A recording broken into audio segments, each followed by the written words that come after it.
everybody. I was going to play another clip, but then I failed, so never mind that. Welcome to the Creative Block, everybody. Is my audio okay? Yeah, Definitely. it's the normal level of screechiness. The normal. Thank you. Thank you for that. Noel's audio is better than yours right now. Oh my god, no, my audio is not okay. And it's not okay? I don't even know these things. Yeah, we're all in hobo mode. Terrible audio. Yeah, this is not the right connection at all. Hold on, I need to fix this. I think it sounds retro. I think it sounds cool. I personally like our shitty microphone overlords. Yeah. Sounds like a 1950s radio play, and that's what I listen to for fun anyway, so might as well. You must be able to find tons of those things on YouTube, right? Why has no one done like ancient radio fall asleep to, where they, it's original War of the Worlds and stuff like that? I bet you they have. I don't know. I sampled some of that for one of the Earthbound trailers for the launch, I think. Cool. Well, now you have no audio at all. Great start to the show. Did you mean to play more clips and then it's just that the original intro thing ran out? No way to get an answer, obviously. We'll just speculate endlessly. I'm gonna go with that. Definitely is what happened. But yes, hello, welcome to Creative Block. If you're trying to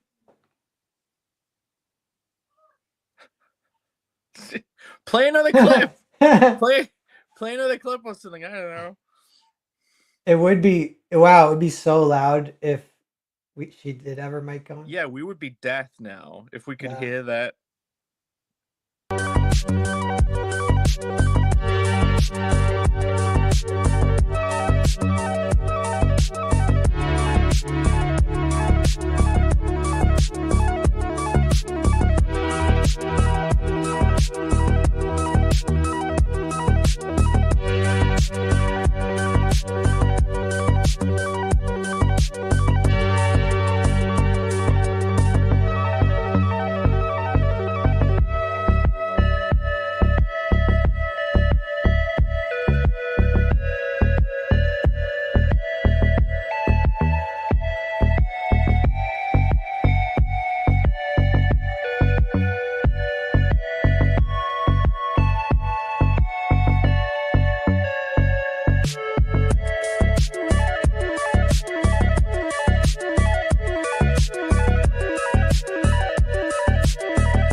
Okay, is this better? Yeah, I think so. Can you hear me now? Uh-huh. Oh my fucking god. Okay, I'm just gonna not touch anything. Hello everyone, and hi Phill. Jesus, you made it. Christ almighty. I feel like I missed a lot. You didn't miss anything at all. I don't know what was going on. I tried to connect Mike Kuhn and it said it was connected, then you guys couldn't hear me. I apologize. This the start to the stream is a perfect reflection of my week and how disastrous and stressful everything has been. So that's great. That's really wonderful. At least everything is working now. Anyways, let's pretend none of that happened. Welcome to the Creative Block, everybody. This is where we do a rotating show. The four of us talk about storytelling, mostly in comics. And today we're supposed to do presentations. I don't have a presentation, but I have some bullet points. So we're going to be talking about originality in storytelling. I have some bullet points for us Back to the bullet point system. I like it. Yeah, I like the bullet point system because I invented like to be structured. Yeah, you did invent bullet points in general. Yeah, I don't. We can have a free-flowing discussion about kind of like originality versus execution. So we'll have that later on. But first, let's update everyone on our weeks and our current projects, shall we? You're in that state of mind where it's like, I had to prepare a show 5 minutes beforehand, and now I'm furiously trying to introduce the show and make it seem like it's all official and good. No, I actually did think about this mildly a little bit. In between chugging cold medicine because I am getting a cold and that's part of my current stress. You're going to be patient zero. You're going to be Osaka patient zero. You're going to take the flu to the con. So everyone. Yeah, guys, watch me. I'm not going to get con flu this time. I'm going to be the con flu. I will be the con crud. I have become my enemy. Yeah, I'm getting sick even before traveling this time. So look at this pretty mug that I have. Isn't it adorable? It's got a gold little gold handle and everything. It's very cute. It's my medicine, my drugs. The medicine mug. It looks very oriental. It looks oriental. Well, that's fitting. I suppose that's fitting. Dale said Jake is in a professional sound booth. If you were live in a place and you want stylish, better sounding rooms, Noel, you must live in a very echoey house still with like nothing on the walls, right? Do you walking around? Can you feel the hard surfaces? Have you got carpet up in any of the rooms yet? No, but people tell me I should put egg cartons up in this room. And I was thinking about it. Yeah, that would be the cheaper method. That would be the egg version of this. Egg cartons? Yeah. Why? For soundproofing, but all it does is soundproofing. All it does is stop that weird echoey feel of the room. It will make it. Oh, you just need to fill the room with stuff or soft things to absorb sound. You could put things in the room, but this stuff, I'm in the living room, not an audio booth, but it makes a room just feel more comfortable. Like, yeah, I got it for recording reasons back when I did gaming stuff, but man, you just cannot beat the comfort that comes with like good audio insulation in your room. But yeah, I suppose so. Yeah, I tried putting up some insulation in my studio, but I think I have a problem with prioritizing making things look pretty instead of functional. So I got those like thinner foam boards. I don't really know if it works, but they look nice. Did you just go for style? Did you just go for how it looked and not how it would actually work? Yeah, I basically just use them as bulletin, but they're the flat foam ones instead of the ones that you have that are like the serious sound booth ones. Yeah, go me. Phill, hey, they look nice. Do you have any sound insulation in any of your rooms, like in the studio or anything? I do now in this room, like right behind my monitors. You can hear it. You can hear the delicious luxury. It's like the double cream version of audio. Very professional with the lighting and everything today. It's almost like he's a real streamer. He's only one of us. Yeah, and I got the little Michael Rushbrook, Phill Diaz back there because we made cutouts for C2E2 and put them up on. Does Brandon have his one in his place? And whenever you meet up, you have to join them together like special rings. Yes. Oh yeah, you gotta tell us about C2E2. Let me say hi to chat real quick first, because we have a few chats. Chimera for one and no message. Thank you for the $1. Maybe that was a sticker and I just can't see it on my end. Camel is here. Hello. Sean Allen. Hi. Past Master Dan, Tim Olson, hello. Tell us about the stuff.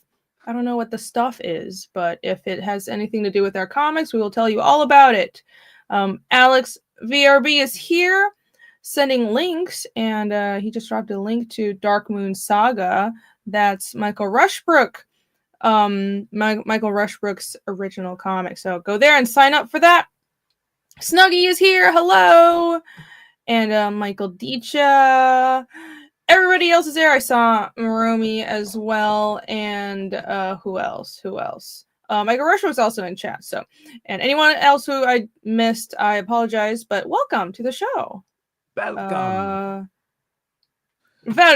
Welcome. Bancroft says Jake is in the studio recording. Can I borrow a feeling? I came in to record the crusty Jake doll, and I only did one take, and then left. That was Aviators here. Millhouse's dad, right? Yeah. And Millhouse's two parents, they do not look like people that came from separate parents, by the way. They look like they're related. Oh no. They've known each other for a very long time, and then produced a little Millhouse who looks just like them. I don't know what Millhouse's parents look like. It's so weird in TV shows, brother. Moms and dads end up looking like accidental siblings. Even in live action shows, they pick couple like. In soap operas here in the UK, there'll be couples on the show, and they look the same. They look like they picked twins or something. Yeah, that's true. I don't know why they do that. Are they aiming for picking people of the? They're trying to make everyone look like a family, but it's like you do realize only the kids need to look like the parents, right? The parents don't need to look like each other. So it gets a little weird. Right. Well, on that note, I suppose we can jump into it. Who should go? Jake, you want to go first? Yeah, how's your week? Let's go around. How are our weeks? I'll bite the bullet and go first. I feel like I just stepped out of the freaking work portal.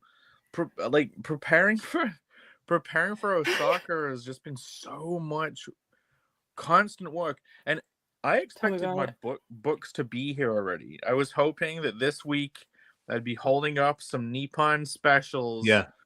But no, they apparently haven't even dispatched yet. I'm having them sent to Japan, and they were like, but I sent them the address in Japanese with all the characters because I'm like, that's the country, right? You send it in that language. Yeah.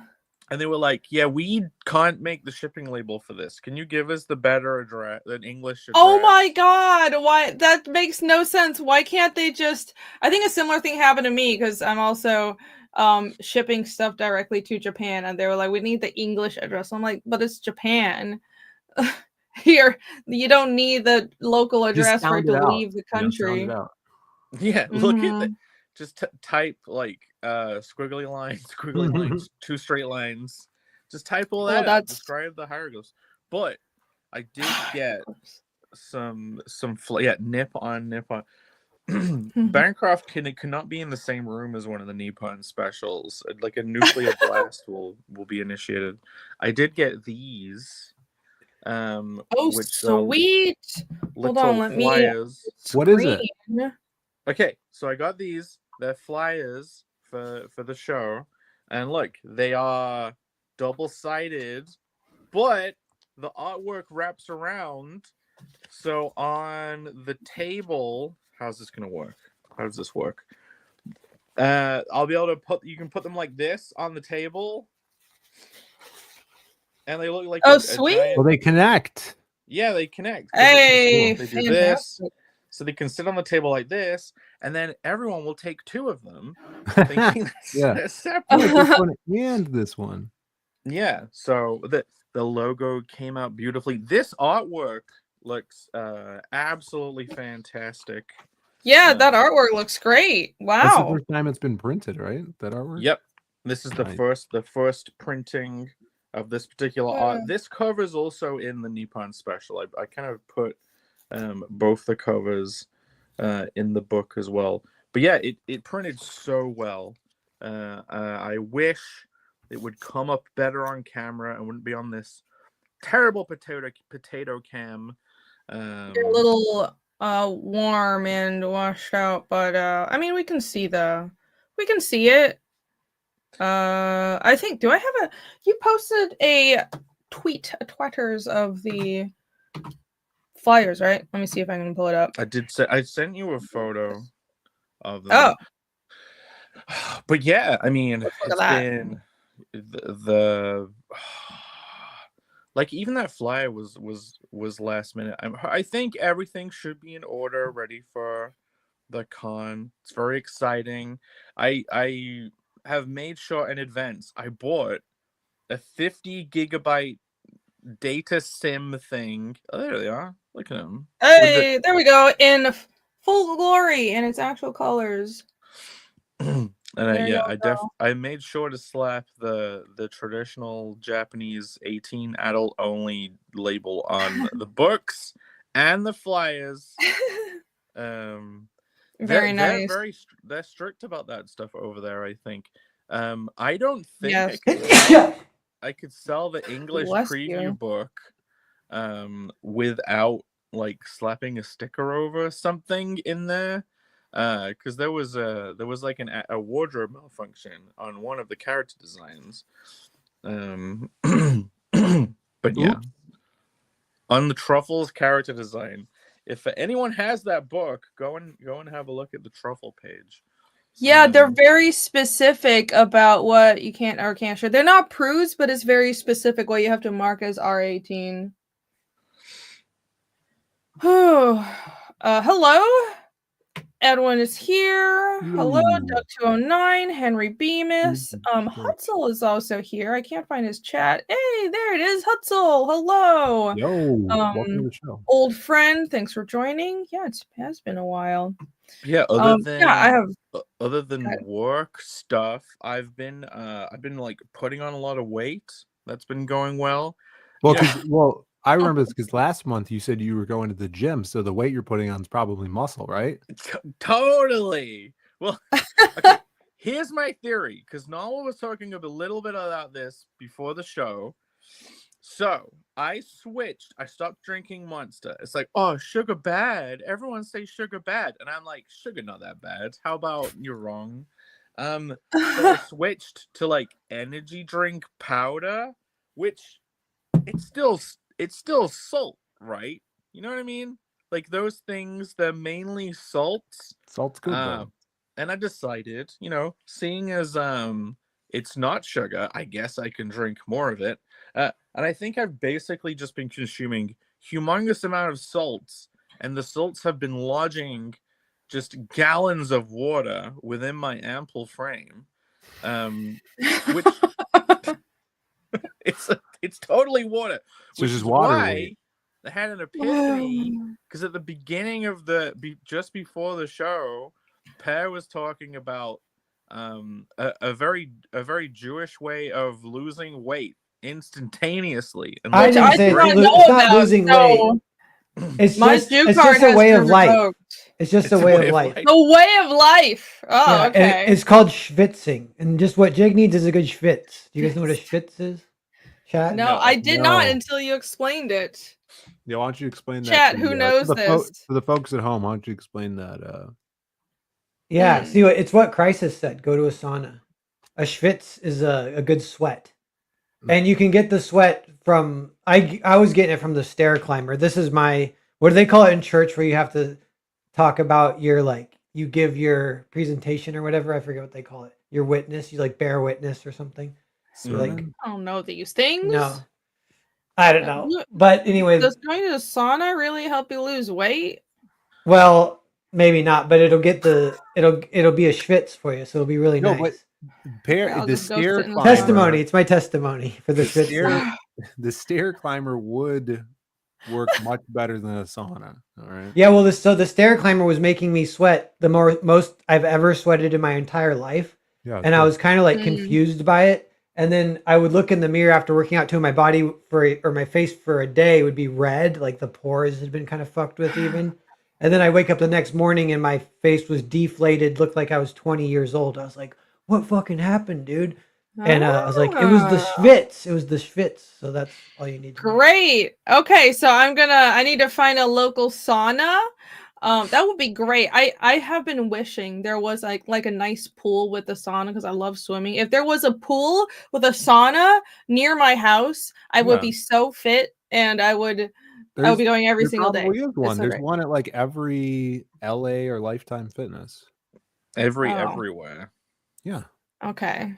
Well, Well- I also hate paying for gym membership, so maybe I should look into that. Well, You just gotta weigh your boil. Install a sauna in your backyard or something. You just Yeah, boil because one I'm and rich. I can just Get do a that. bunch of hot coals, put them in Just the a middle grill. of the floor of your bathroom. Just No. start It's not that pouring water. expensive. Yeah, Yeah. you can do it for whatever. Just but I'm telling you boil guys, water beyond in the sauna is good, but stair climber is better. I got turned on to the stair climber because I bumped into an old friend at the Y, and he's really fit, and I was like, it's the same I said to him because of the schwitzing. I was like, you look like you're in good shape. Got any secrets? And he's like, well, the main secret is the stair climber because you tell you what, 20 minutes on that thing, and I was like, you feel like you've really done something? And he's like, yeah, you feel like you've really done something. And I was like, oh, geez, I really got to try this. So I went in the next day, I like almost died, but then I've been getting in slightly better shape too. But just like, yeah, it's really good. Yes, Sweat stair so much climber is changes great. your life. The schwitz. It's the way I of like life. it Okay. much better than a treadmill or elliptical stair climber. It works your Mm. ass too, you know? Yeah, Well, I the- like stair I climbers. vow this week to get my ass worked by using the stair climber. Great vow I phrasing. will go to the gym, I will get on the stair climber, and I will report back about the schwitz, and I will also stop drinking the various salts. Yeah, Alex said switch from regular sugar to fake sugar. Listen.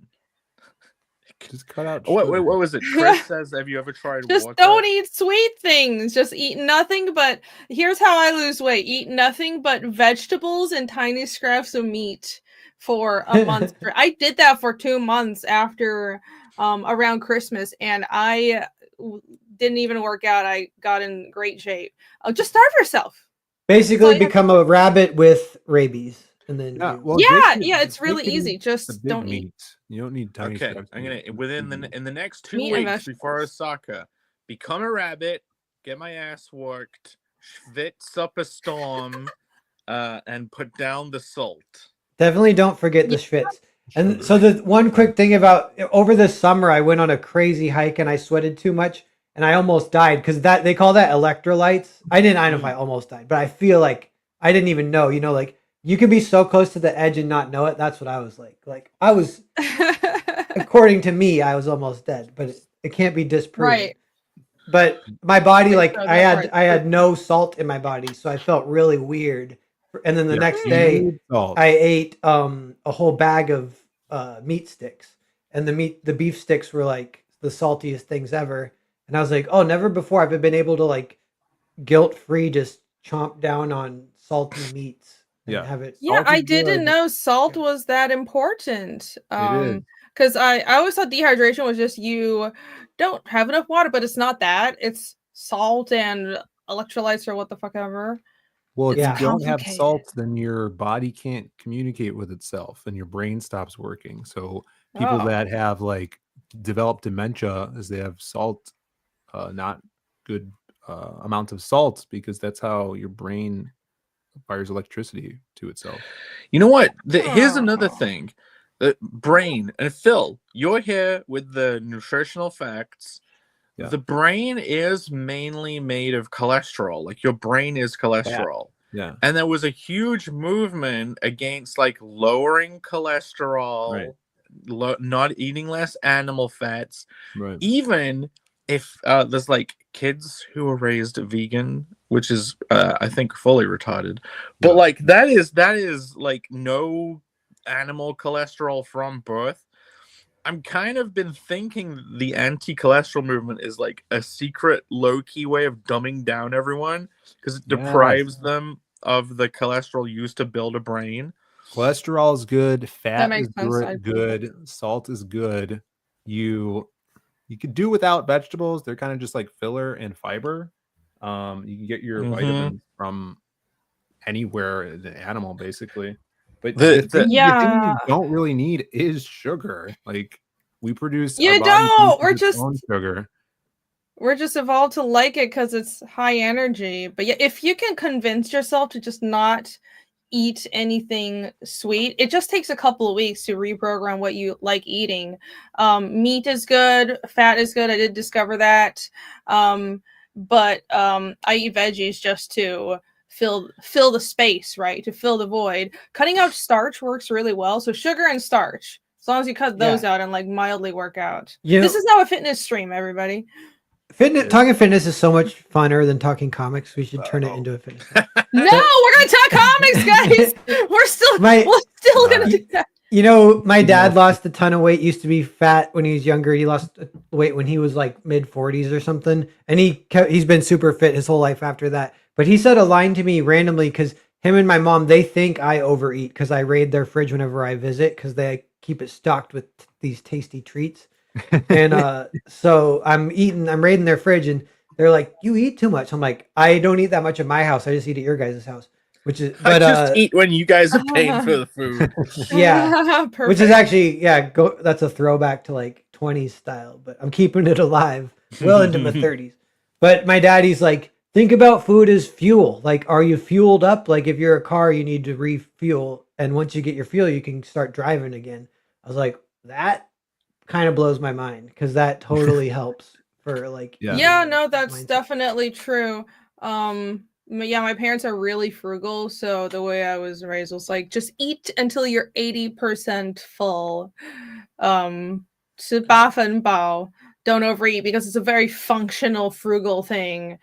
And our Buddhists our like stomachs, torturing themselves. Yeah, and our stomachs don't tell us we're full until 15 minutes after we're done eating. That's why you overeat sometimes too. Yeah, so so just take one bite, wait 15 minutes, see if you're full. Second bite, another 15 minutes. There's a type of food that there's types of food, they have a word for it, but I forget what the word is, but it's food that takes so long to eat that the calories to eat it is like worth more than what it actually is. Like celery, right? Yeah, celery's like that. Carrots are kind of like that. I kind of feel like pistachios are almost like that. Yeah, anything that's a bitch are pretty to high open. energy. Yeah, but like things that slow you down, so you got to eat them real slow. You got to chew them all the time and stuff. Yeah. Okay. All right. This is enough fitness talk. Everyone, we encourage you to get in shape. I have one more thing. I can share one more thing. It's the other image. It's the other image. Don't have to stay on it for too long. Is this an image of you? Well, I've been listen, I am an innovator. Some may say a genius. Some may say a pioneer. When I, recently coloring like 3 covers, 3 Japanese Fiendish covers in like a week. And for those covers, I innovated. Pure originality. A whole new method of coloring. We're going to share this? Okay. No, hold on. I can't. You need to share it. Discord is telling me to verify my age because it thinks it's mature content. I have not verified my age on Discord. I didn't know. Freaking busybodies. I didn't know they did that. It's all right. I'll DM it to you. It's not even lewd. I'll DM it to you. Okay. Well, I suppose the AI is looking at your Discord, everyone's Discord images. That is creepy as fuck. Why is Discord looking at my DMs? Though. It is booby related. Okay, I sent it you through a DM, and you can probably get it from there. I just can't really share anything from the iPad. Rushbrook says we need this coloring tutorial now, Jake. This is why I'm bringing it up. I'm hopefully going to get it done by Monday and put it out then, because Monday's the day. It's the start of the news cycle. I need to get this coloring tutorial in the news cycle of next week. I told Bancroft about it. I was like, you gotta know about my new secret crack cocaine of coloring. It's the philosopher's stone of coloring. Do you use AI to color it? Is that what Yeah, it is? so you take your line art, you put it into Chat GBT, and you say, color this real good. No. I want to say, Jake, I want to say real quick, I have a coloring trick, and if your coloring trick is my coloring trick, I'm going to take some credit. Okay. But it I'm probably not gonna won't be, reveal but it. you're saying trick. I'm like, I have a trick too. Man, well, we shall see. You saying about you Okay. having a coloring trick has made me remember the shot from Vatican City where it's the huge city shot. And that shot did not get as much praise as it should, because that was very That was a rendered, very so good it shot. felt like a real place. The Thanks. colors made that shot and a lot of shots in Vatican City. Okay, I don't know He's if the YouTube will colorist! register. Yeah. I'm not People- talking to you. People loved and hated Yeah, that one. I know, But I'm you know what? talking When people to love, him. people love the yo-yo page. People keep talking about. Yeah, The because yo-yo it's a was really- setup. yeah, it's good I feel like that yo-yo's coming back. Yeah. He's Dun, dun, Schrodinger's dun. yo-yo. Or Okay, are you guys ready for? I'm gonna flash this Check image Check out on the the- screen for 1 split second, because I don't know if YouTube will register as something lewd. Dun dun dun. Okay, there you Is go. that it? Saw that. Beautiful. Dun, It's dun, not dun. rude. It's not rude. She doesn't have any nips. It's like the new female Silver Surfer. It's He doesn't a have any little lewd looking. It's female technically Silver- not. Well, I suppose I wasn't Discord looking when thought you it was flashed too it. lewd. What was it? Dun dun dun. Oh yeah, that. Yeah, she's, Okay. Yeah, great colors. Everyone just pause it and go back and look at it. Anti-nipite. Well, anyway, Also on Jake's Twitter.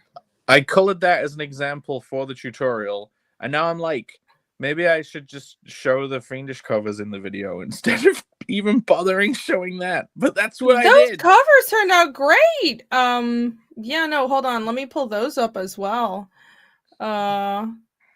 Those that was a wonderful collaboration. Where the fuck are these fucking covers? I can't find anything. Yeah, you've been on a roll with coloring stuff. So let me see. I've got a color. I've got like a bunch of pages to color for the second preview for the Kickstarter launch of Connell. Yeah. Hell yeah, there you go. Look at that. So there's that. That's the Fiendish 1 Japanese edition cover. These are the books I'm also currently desperately waiting on. And this is chapter 2, and this is chapter 3 with colors by Jake and art by me. Beautiful colors. Your new technique is really paying off. These look great. Yeah, I'll give a spoiler. So, Pei, you can see if it is. It's just about adding colors in the shadows that have a kind of range to them. That's not my tricks. That's good. Okay, I mean, that sounds cool. They look really 3D. They look, yeah. I like how you do that. Yeah, there's something about if you I also use this trick. I stole your coloring trick for a cover that I just finished coloring that I will soon reveal. Oh my god, I've been doing so many covers. So these 3 covers, right? I penciled and inked them in about a week, and then Jake colored them in like a day each, and then I just spent like 40 hours on the main Fiendish 3 cover, and all of this work is the reason that I'm currently getting sick, but it was worth it. The blood and tears paid off.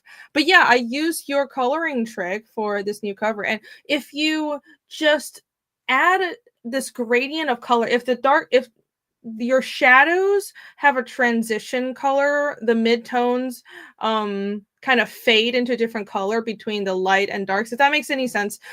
Basically, if your shadows are colored and there's a gradient to it as your soft shadows fade, it looks really 3D. It feels like there's so many more layers to the object that you're painting, and you can make something look rendered with much less effort.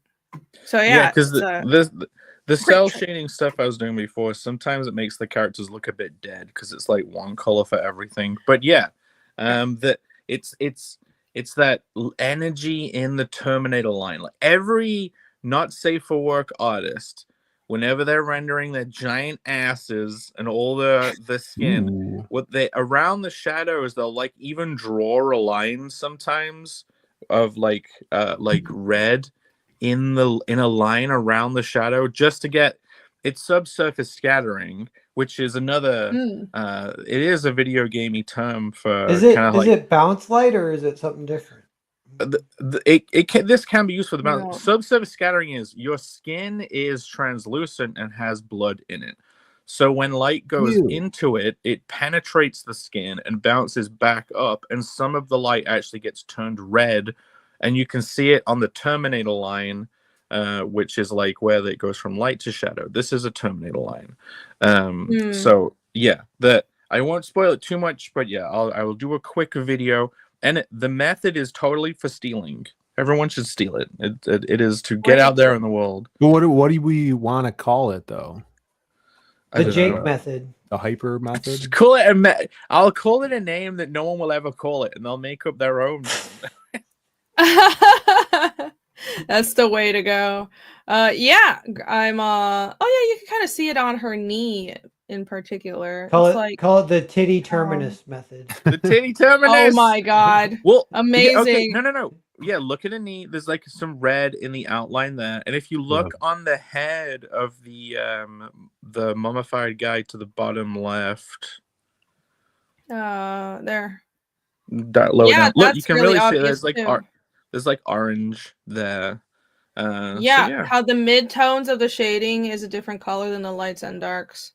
That's a great trick, and you can do that with well, I won't spoil it, but watch Jake's upcoming tutorial to learn how to color like this. Yeah, I found only one other video on the whole of YouTube that does a similar thing, and they only put it out 3 months ago. So I'm gonna get on it.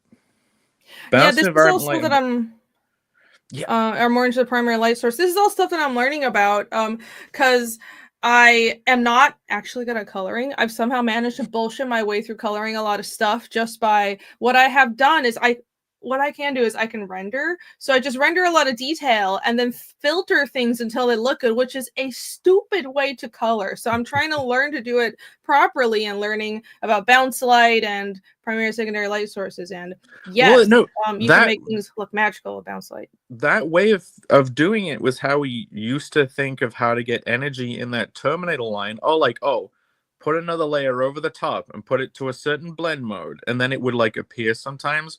But then that's when the pieces end up looking like nightclubs and overly filtered. And yeah, it's a way of getting that like directly without any kind of like set a blend mode and pray for it. So yeah. Great. Yeah. Look forward to that tutorial. That was my week. Nice. Cool. Great week. Say hi to a few more people in chat. Jose Garcia is there. Hello, welcome. JW Learning, Jim Alaska, Apex Comics. Welcome. Admiral Wackass. Hello. Jose, that isn't what it is, but that is probably what you think you could do. It's way better than that. It's way more useful and reliable. So. And Shelby is also here. Wonderful. Wonderful. I suppose. Shelby's. You got a what? Shelby's? I got a special Shelby variant cover at C2E2. I picked this up. It was a C2E2 exclusive from my favorite G.I. Joe comic, the one with no letters in it whatsoever. You mean G.I. No? Yeah, it's G.I. No words is what it is. But cover drawn by Shelby Robertson. The last one I grabbed. I grabbed the last one. Wonderful.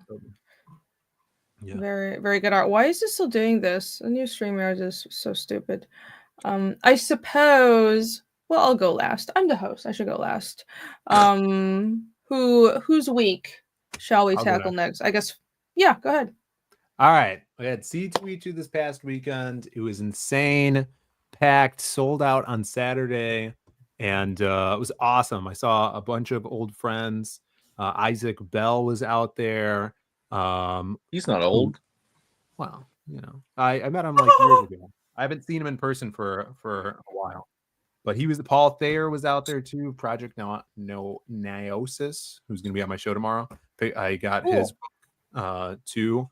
It was super cool. I sold a bunch of books. My brother sold a bunch of prints and got to talk to some awesome creators. I talked to, this is cool. I talked to Kari Andrews, who's doing a bunch of Marvel work right now. He did this kick-ass Gambit cover. Embiggen. To sign Is it. that a wait? Oh. Is that a Marvel Rivals cover or not? No, this is like the reprint of Gambit's first appearance. Is that got But I'm silver loving foil on it? crotch Is that nestled composition. Yes. Really nice composition. Yeah, his little girl Storm when she was debugulated. But I talked to him Only and I'm like, slightly 'cause disturbing. He was on Mark Miller's podcast months back with a bunch of other people. And I'm like, oh, I saw you on Mark Miller's podcast, and it was really cool. And he was like super nice guy talking to him. And I'm like, I do a stream every week called The Creative Block with 4 other creators. And he's like, oh, what channel? And I gave him one of my books too. So I'm like, oh, it's just Sade Comics. I'm like, my buddy just released a book with Mark. It was Vatican City. It came out this week. And he's like, oh, Narwhal? And so he knew. Oh yeah, But yeah. he did follow it up with, I don't know him, but his stuff looks cool. So Yeah. Sweet. Okay. Yeah. Getting I wish I knew him. He's cool. He seems He's cool. cool. I just know him from that videos too. He's done interviews with Perch also, and he's worked in Hollywood too. He like does he's like an animator. I think he did a lot of animation. it's always stuff, a good thing. yeah, but I think he's directed TV shows. Like it's kind of cool. weird. He's like Adam Lawson a little bit, you know. Yeah, he was super cool to talk to and gave me some advice and stuff. And I talked to him, Tyler Kirkham, Ryan Stegman. I almost talked to Tiny Cates, but he scared me a little bit.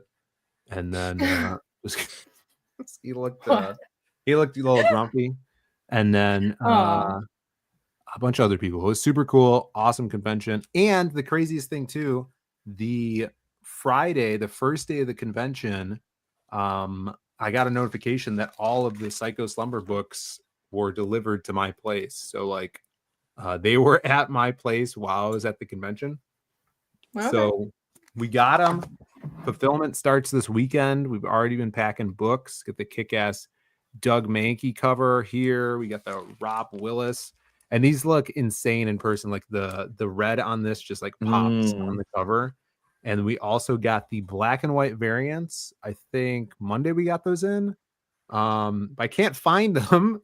Maybe they're at my office, but I sent a bunch of them to Doug so he could sign them. So I might have accidentally sent Doug all of my black and white comics. So I'm gonna have to message him. Well and be done. Hey, could you send like 10 of those back not signed?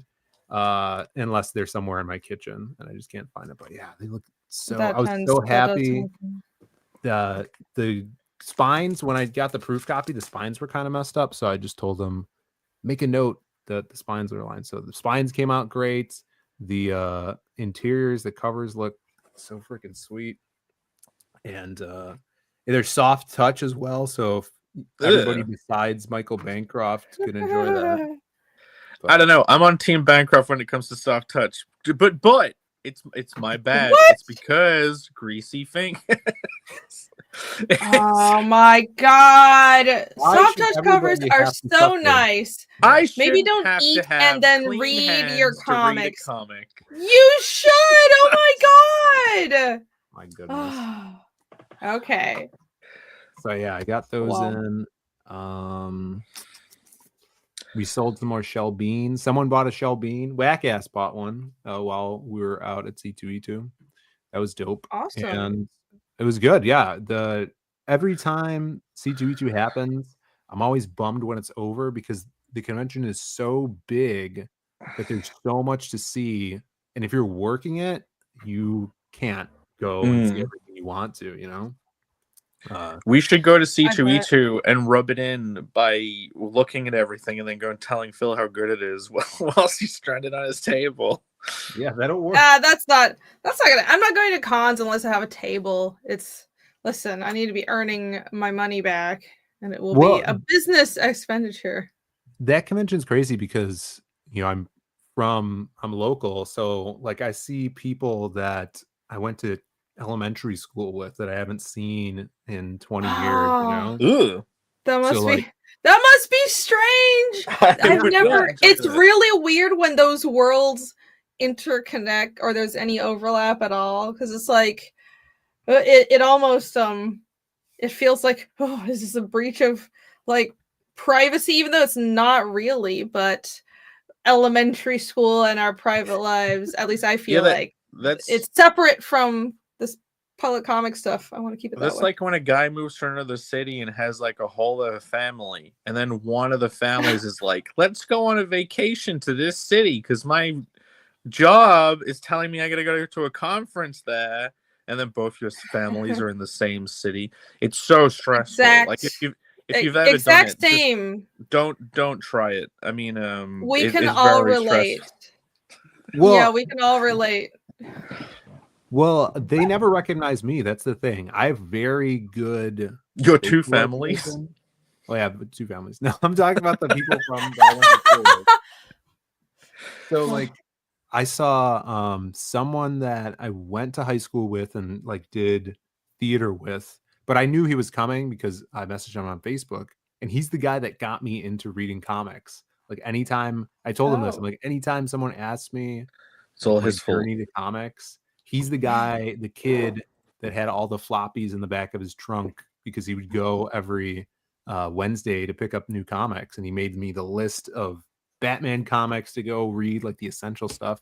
So I got to see him. That was really cool. And I give him some Your books. friend from drama class who had a floppy in his trunks. Why did you set up multiple floppies just scattered in his trunk?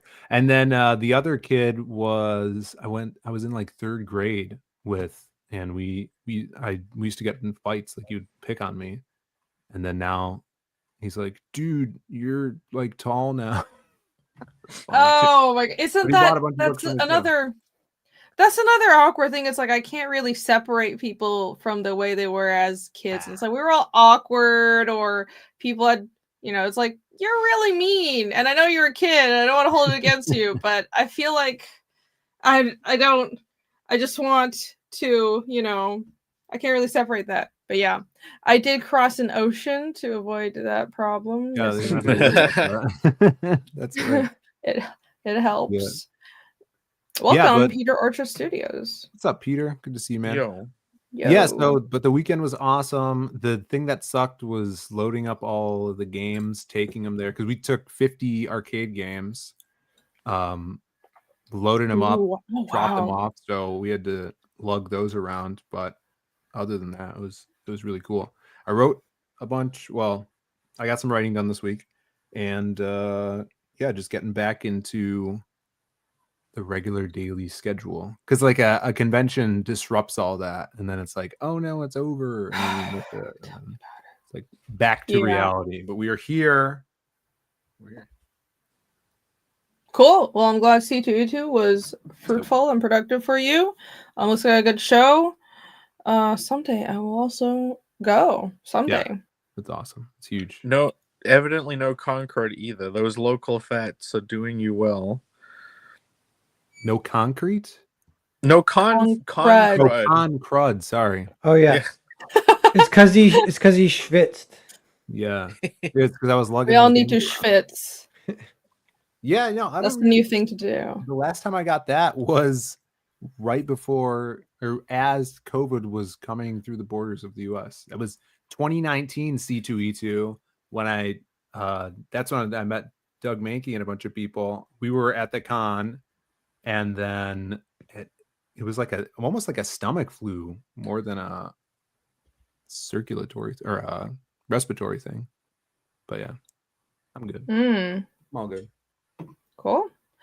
Glad that's the case. Michael Deecha for $5. Thank you very much. Michael says, sometime tonight can Narwhal talk about the composition of the yo-yo page? It's the talk of the comics community. People are discussing the idea behind it. I think the yo-yo page, it hit a snowball because now people are talking about the fact people are talking about it. So now it's like we can't even stop it, which is fun. I would have never guessed that page would be the page that people talk about. But it's outside of our circle too. Yeah, it's because the other day I was Googling Vatican City and YouTube, watching random videos. Some of my people I don't know, or shorts and stuff.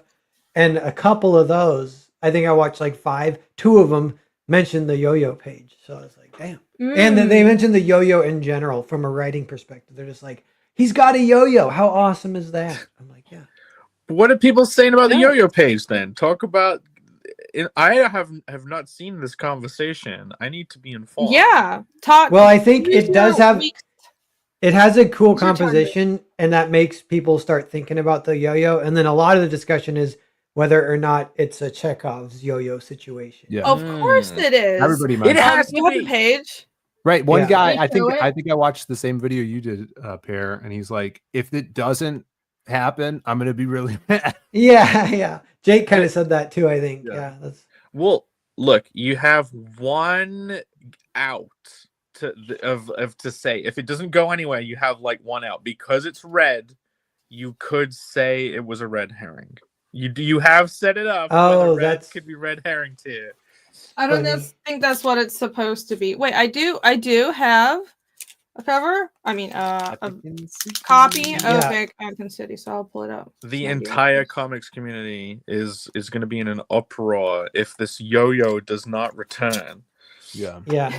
Well, so Twitless had a good comment on it too. He said he teaches comics, I think, and he said it's a very inspired layout, or and he had a mild critique too. He's like, I think it's such an inspired layout, but there isn't necessarily a reason to do that. Like, there's No, reason yeah, like behind it. what's the story?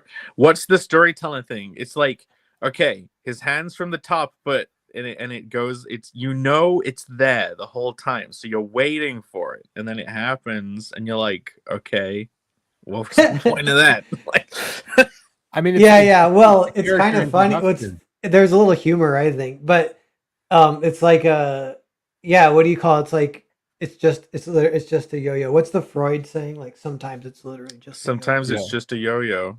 Yeah. Sometimes But, it's not your mom's yo-yo. No. But I picture, like I gave the yo-yo like godlight lighting, like you could picture a chorus like, oh, when they flash down on the yo-yo. And the hand that's descending from the heavens is backlit by the window, which is like, there's possibly some like Now I have to pull it up ideas. again. It has in to the be Vatican. significant. So Yeah, if we're someone's- It has to be. It's definitely We're cutting- it's soul- bold panel breaking. It's not just breaking a panel, but you're crossing you're setting this line across the whole page, which is rather bold, and also the halo effect. It's just I think you broke certain comic making rules that we're told not to do, like don't break panel borders, don't just have things skip across multiple panels because that disrupts the reading direction. But because these two panels are stacked, it doesn't really get in the way. It pushes your eye downwards, which is the way your eye is supposed to go anyway. So it breaks some rules but still works, and I think that's why people are it stands out to people. Yeah. I think, because it's the Vatican, and it's a hand reaching down, and it's like a callback to that Vatican painting, where the reaching for God like this, Yeah. and then it's like just a yo-yo, so it's like funny. It's like, I don't know. Someone Very nice. Is it like Mystery Men style, just like the bowling ball? Someone's soul is trapped within the yo-yo.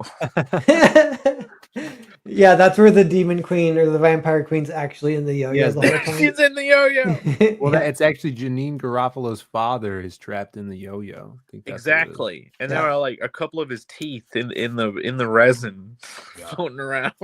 Yeah.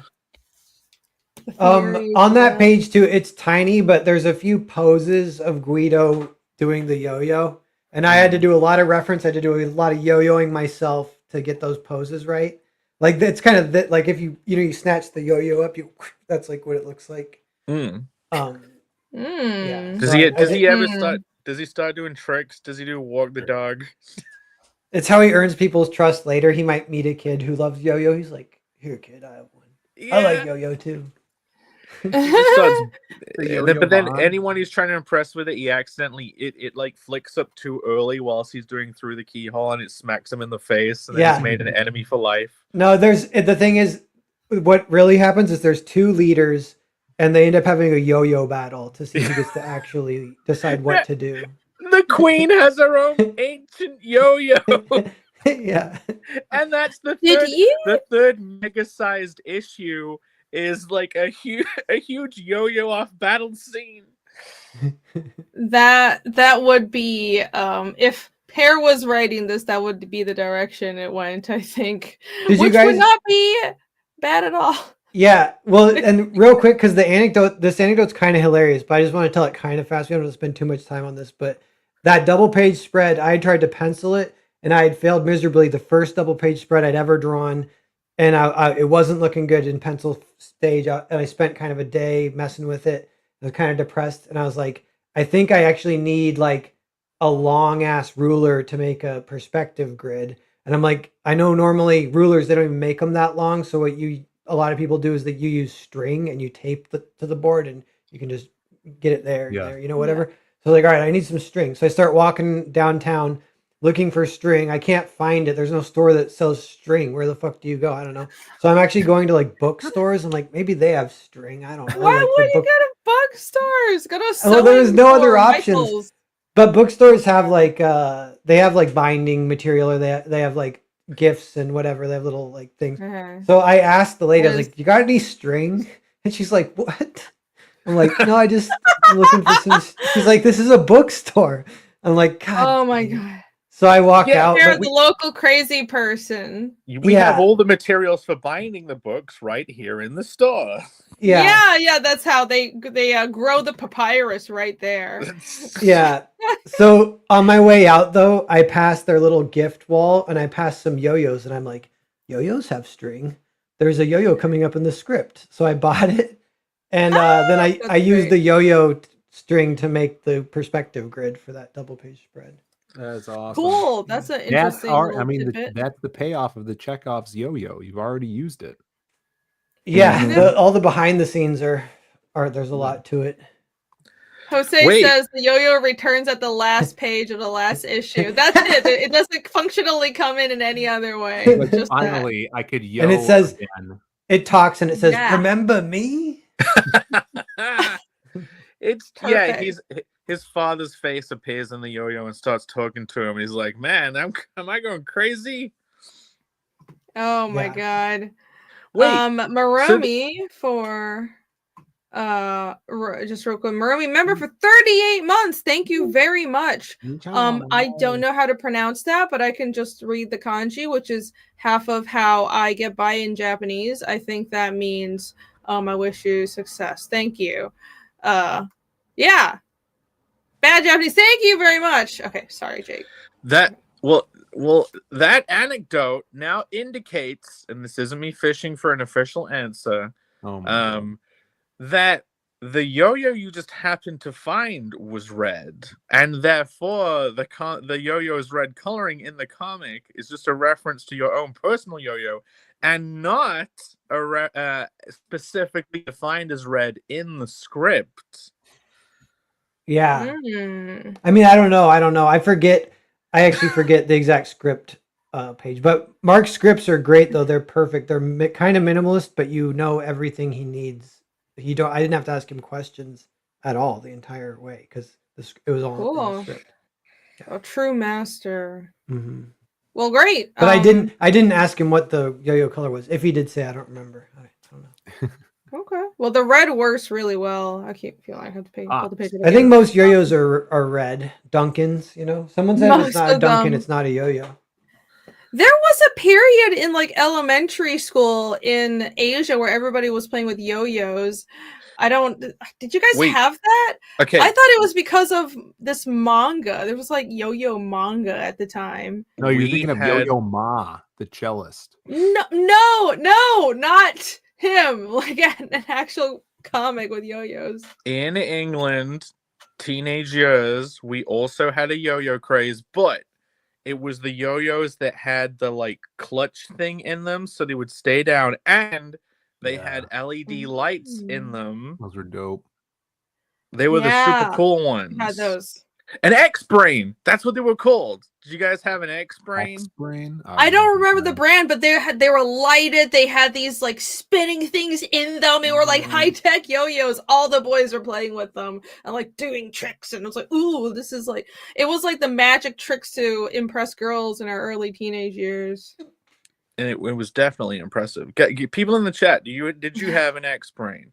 Look, JW Learning, we had the yo-yo craze in Australia back in the 90s. Wow. What about the shoes where you could tap them and then the shoes light up? You guys know what I'm saying? Heelys? Yeah, you need those and a yo-yo. Yeah. Heelys This were is now a after my 90s time. nostalgia stream. Yeah. What about moon Those shoes? are Remember good. those? Do they have the wheels on them? No, the moon shoes were like No, those were the springy. bouncy. Yeah, Yeah. those were the Oh. bouncy ones. Are they like the bamboo boogie boots from Futurama? Yes. Yeah. Here, speaking of King Futurama, Camel share this. snap bracelets. I know those too. Yeah. Yeah. Nostalgia. Camel Gold. Pull this up. Speaking of Futurama, I saw this guy at Flex. No, the Roberto. Yes, that's him. Hey, that's awesome. That's Phill. a great so cosplay. good. The eyes were lighting up, and then Brandon shouted Roberto, and he went ha-cha-cha! And Ah, that's great. That's clever. His stuff is in the money bag. Very Yeah, clever. nice. awesome. That's awesome. Good. That costume made me think. Whenever you see old photos of people's cosplays from the past, you're like, man, they had a certain energy to them, a certain crappiness that was also can't remember the word is, but it looked cool. If you just took a photo of that guy with an old camera, it would look like one of those. Yeah. Yeah, the coloring and stuff. He was Well, practicing his all stuff. right. How was that your week, Pear? Was there anything else riveting? How are My sales auction. going? My Oh auction. yeah. Dun dun Yeah. dun. Yeah. So it ends tomorrow morning. It doesn't end tonight. So I didn't know about So we that. got to stream all night. So we got to stream all night. You guys don't mind. Well, 13 That's not hours. happening. this I is know. more important than a Look at Comic that. Con. This is more important than your Comic Con visit. I Okay, like we're not streaming that all night, but you're welcome. You didn't coordinate this in the slightest. You just randomly put it up. It doesn't begin or end on a stream. This is Well, it Well was done. because I was flying high from Vatican City, so I was like, gotta launch it now. Well, I could lose everything tomorrow. Gotta Well, launch the this now. point of the eBay auctions is you launch on a stream and then you end it on another stream a week later. That's how it works. That's how it works better than just doing a live auction. Yeah, I didn't even know about this. Oh, Oh, my Did you really? God. genuinely not know about it, Phil? No, when was this on?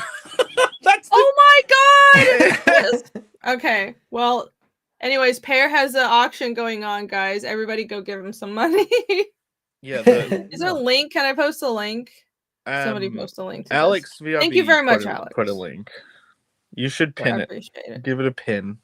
Go big. Alex wants you to bid him up a little bit. You've doxed that he's in the bidding now. It's on the page, I think. I don't know if It's that- not. It's on your No, page. it's not public. Oh. Don't tell people who's bidding. Oh my God. Sorry, Alex. If I scroll up, Alex, it's literally like it's on it's right everything, there. But yeah. Well, don't do it. No, Why you did stole it. Oh my God. Oh my. Okay. Poor Alex.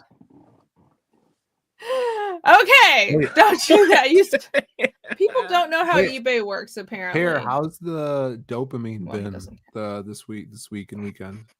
It was almost too much. Really? Oh. Yeah, I mean, it was like because it. Yeah, I'm waiting because I'm waiting for shit to get back to normal too. I kind of didn't get too much work done. I was like Yeah. checking Twitter a lot, whatever. But it's awesome though. You didn't try to like fly, right? Sweet. You didn't go to the top of your building and like I think I'm a god No. now. But no, Well, but clearly so he didn't because he's here. my last thing of my week though is today.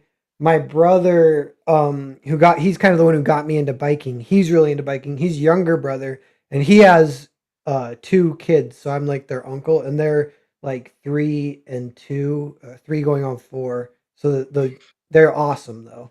So, but they live like an hour and a half away, not super far away, but far enough away that I don't see him like whatever. I'll see him like if I'm lucky once a month, but maybe more like every 2 months. Mhm. But anyway, he loves biking, so it's always good to hang out with him if I get a chance. And I'm getting into biking kind of as an opportunity to hang out with him. And I got the pump track bike because he told me to get it, so I've been pump tracking. But then he brought over an extra mountain bike because he recently bought a new mountain bike. So I'm buying his old mountain bike from him for a little bit of a deal, but still kind of expensive, but it was kind of worth it. And we went mountain biking today. First time I've ever been mountain biking, way different than the pump track. Yeah. And it's honestly like a little bit insane. I didn't realize how it's kind of addictive, but you go so fast, and it's on like, and even like I'm not even the greatest, but I was going really fast. It was awesome. And but my brother's hitting jumps and shit, and I'm like, they're hitting jumps. But if you're on a trail where the trees are like 5 feet apart and you're in the middle, so 2.5 feet on either side is like trees, and you're going like 30 miles an hour at points, maybe 25 miles an hour, 30 miles an hour. It's like, it feels like you're going like 200 miles an hour. Yeah. Talking Yeah. about like get of dopamine or whatever, like feeling like high on life. And I'd actually know injuries are really bad in mountain biking, so you kind of have to be careful. Everyone has a story. They say it happens sooner or later. It often requires surgery if you do get injured, whatever happens, which I can't afford. So yeah. I think all my broken bones have come from mountain bike related injuries. Yeah. Oh no, I mean, no. I crushed my foot by dropping a slab on it when I was a little kid. That was non-bike related. Oh my god. That was just dumb. Yeah. Well, that's unfortunate. That was childlike curiosity. Would this fall? Childlike And would my foot curiosity. get crushed? Yeah. Yeah. Crisis. Well, that sounds says, like fun. Don't get hurt. and real quick, Crisis says don't fall on your shoulder. My brother knew a kid who did that snowboarding because it'll snap your collarbone right away. That's what happens. Yeah. But he knew his collarbone was like kind of broken. It hurt really bad. So he's just kind of hobbling off, and he leans down to pick his stuff up, and his collarbone, it's so broken all the way through that it shifts, and it goes like this, and it pokes into his neck, gets his jugular, and he dies right away. Oh, Wait, that's horrifying. That happened Yeah. to who? It happened to a dude my brother knew. Whoa. How about Okay. let's not do any Yeah, snowboarding let's or mountain not. biking? Yeah, not do that. Let's just I mean, I liquid. like biking. I used to bike all the time, but let's not go mountain biking. The mountain biking though, it was like Mario Kart, but in real life. It was like they make the trails like you turn so fast that the turn becomes a wall that goes up like this. So you kind of go straight and lean. You're not even turning. You're just like leaning like a freaking toboggan on this, going 25 miles an hour, trees on every side. It's like the craziest shit. Wacko says get protective gear if you want to go real fast. That's true. Yeah. I wore a helmet, but you can get like stuff that reinforces your collarbone. I don't have any of that. Maybe I should, but I think that's a good idea. I knew a kid who broke his collarbone, but it didn't poke through his neck, right? It was just like, I don't know, football injury or something. You gotta get a cheap GoPro off eBay or something, like the ancient GoPro, and then record your mountain bike, and then we'll see that you're actually going like 5 miles an hour. Yeah, I know. I was gonna say it doesn't really do it justice all the time, the videos. But yeah. I was like talking to myself as I was doing it. I was like, this is fucking insane. That's great. No, you need to record that because it'll be even more entertaining. That last hit of dopamine must have been that Miller video from the top of the Empire State Building or wherever he was. That was awesome. Top of the Empire. That was great. Yeah, that was cool. I don't know if it was the Empire State, but it was pretty great. You got a Miller shout out. From atop Manhattan. Very good. I like that he did I think it's sold out. Yeah. That's awesome. I'm looking forward to whatever he's announcing. I actually don't know, but he's always up to some good stuff. He's a good guy. I like him so much. He's so nice. He helped me so much. On the back of your book, it said Wolverine Kick-Ass. Like they're doing a crossover, right? Didn't I read that right? Yeah. They're doing so it sounds like they are working together on something, but nobody knows what. JR. Well, I think it's Wolverine versus Kick-Ass. Yeah, maybe. No, it That is. makes No, I remember. That's what it said. The Yeah, ad said Wolverine, Kick-Ass, what's going to be the third thing is what it was like. Was the third Oh. Oh, because that was the team up. They did Kick-Ass. All right. I thought it was Wolverine versus Kick-Ass. No. A little misleading there, but maybe I'm retarded. Who's teaming him up with all the you're just ninja-looking retarded. guys? I mean, Irene has the book right there. I am not taking that out of the bag again. I'm far too lazy for that. You should leave it out of the bag, get grease all over it. Yeah. Shelby said earlier, how many comics have I got that are covered in greasy fingerprints? Every soft touch cover book. Oh, that's painful. Mine's not Anti-scuff greasy. matte all the way. Yet. Stogie Mahalo says randomly recommended this for storytelling. Interesting stream. Cool. Well, welcome. We haven't quite started talking about storytelling yet. We're just catching up on our weeks. We're all comics creators, and we're talking about our projects right now. But yeah, we'll launch into some more story discussion in just a minute. Hope you stick around and hit like, and I hope you return and subscribe. The first hour is a weekly check-in. Yes, basically. We just shoot the shit for an hour. It's been over an hour, but who cares? Yeah, everyone go bid on Pear's eBay auction that we had just pulled up. I still have the link pinned in chat. So good luck with that. Go give him some money. And I suppose I am the only one left. My week. Holy shit. I feel like the past 2 weeks have just been a blur. I showed the coloring work that Jake did earlier, but I'll pull them up again because these you got to upstage me now with your coloring. So you've been working away on your Fiendish 3 cover. Yeah, sure. Post it, and I'm blown completely out of the water. I am pretty proud of it. I mean, it was definitely a lot of pain and actual tears and then maybe blood as well. I don't know how that would factor into it, but I'm sure at some point there was blood because that shit was painful. But I'll show you all in just a minute. I posted it on Twitter. But anyways, I've done like 4 covers in 2 weeks and it was massive amounts of pain. I have had no life. I've gotten no sleep, and that's also why I'm getting sick, but it was worth it. This here is from last week, but I'm very proud of it, so I'm going to keep showing it. This is the Japanese edition cover for Fiendish 1, Fiendish 2, and 2.5. The art is by me, and the colors are by Jake. So, good job, Jake. I'm looking forward to getting these books. Very excited.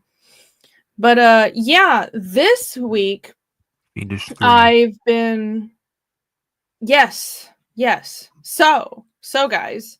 I finally gotten my dang act together, and I put together a proper sign up for Fiendish 3. And the reason I've been waiting on that is because I needed to finish the dang cover. And first I was working on pages, then I was working on commissions for other people, then I was working on convention prep, and then I realized, oh my god, I have no time at all, and I also needed I haven't gotten that chapter 3 cover done, and I needed it for a convention banner. So I've been scrambling and working for like 40 hours straight to get this done. But it is now finally done, and it was a lot of pain, but it was worth it. So here we go. Yeah, I saw this today, and I was like, yeah, this is awesome. Ooh, hold on. Here's the version without the title. I'm very proud of it. Look at all the detail I went into. And I did use Jake's coloring method with the whole gradated shadows. It worked really well, and I kind of combined that with my autistic rendering tendencies. I definitely spent more time on this than was necessary, but hopefully the results were worth it. Thank you, Michael. So cool. Glad you like it. I love the contrast of the red background and how it's like glowing around the background figure, the demon. The mist. Yeah, the depth there's like fog. a fog of war going on. Like that is the atmosphere. It's really cool. Like I really loved this when I saw this on Twitter today. Cool. Yeah, I'm glad I did a color rough that was just purples and reds, but of course in the final I wanted to add, more actual colors, local colors in it, but I decided really early on the color palette was going to be purple and red, and I wanted to go for this kind of thick heavy metalish coloring. So I don't know if I've achieved that, but that's what I was going for because I love that look, and it's like very painterly acrylic ish look, but of course I'm working digitally.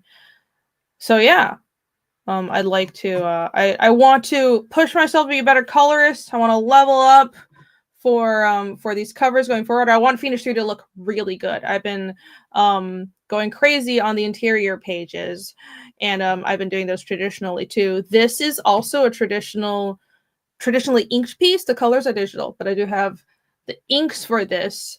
So it was very interesting to work on. I hope it turned out well. Thank you, I like Stokey. the red reminds me of the moment in number 2 with Yomi and the baby. Like the bright red feels very key fiendish danger moment color. The Yeah, that's overly true. bright red. The red you wouldn't usually pick. Yeah, no. So Nick, the main book colorist, he has a tendency to use really bright reds in some key moments, which I was not used to at first. But then I realized, hey, it works really well for emotional storytelling, so I've kind of embraced it. And I think the book has developed this red and purple theme to it, which is great. I kind of use purple a lot because it's the color of the demons, and that's just kind of the color of the series.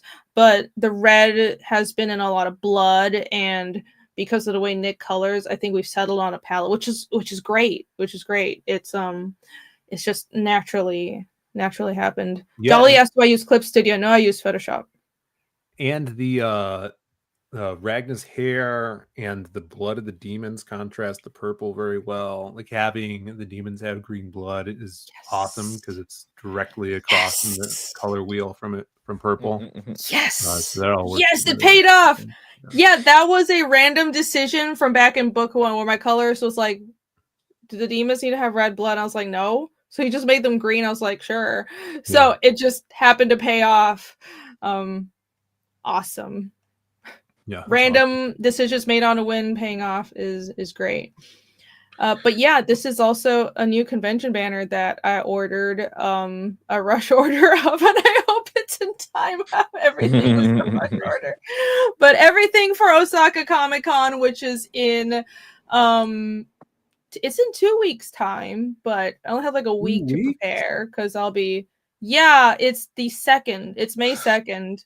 So yeah, because I'm flying out a few days before I was at Comic Con. So I mean I have very little time before I actually hit the road traveling. But yeah, the past week has been a mad scramble. The past 2 weeks have been a mad scramble to get everything to print. First, the books look good. Well, they're not in my hands yet, but I think they're done printing. I just need to make sure they get delivered to Japan.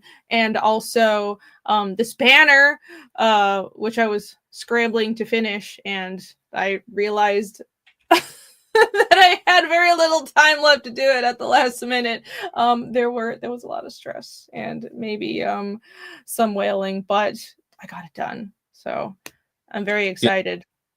Yeah, I like the mix of the red and the fog makes it feel like a metaphorical setting, like it isn't literally happening. It's a hypothetical scene, but then the lighting model you've used ends up making it look very real and 3D-ish. So it's like a mix of those two. I'm glad it worked out.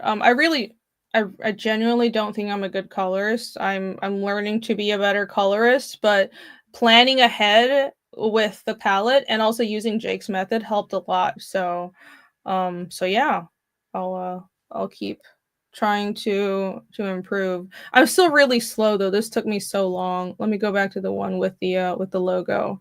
I do think it works well with the logo.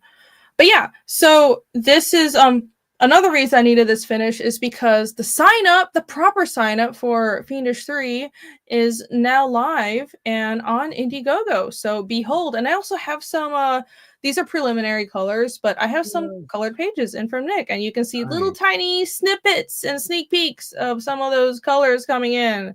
So behold, behold. Yeah, So go sign it up. looks like it follows on directly from the end of 2, because those look like Yeah, the it does. same. Looks like the same palette as that ending scene. Yeah, it does. It's directly after chapter 2.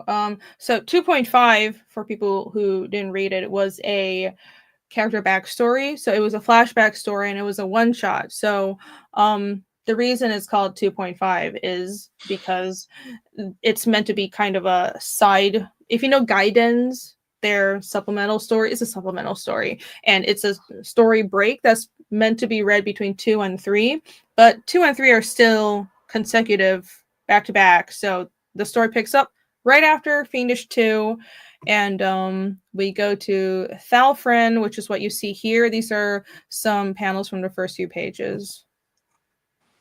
This is awesome. Love Yeah, that the I'm ready to go colors are sign up coming for in. this. Yes, go sign up. And so I've decided that just like previous Fiendish campaigns, I'm going to keep with tradition.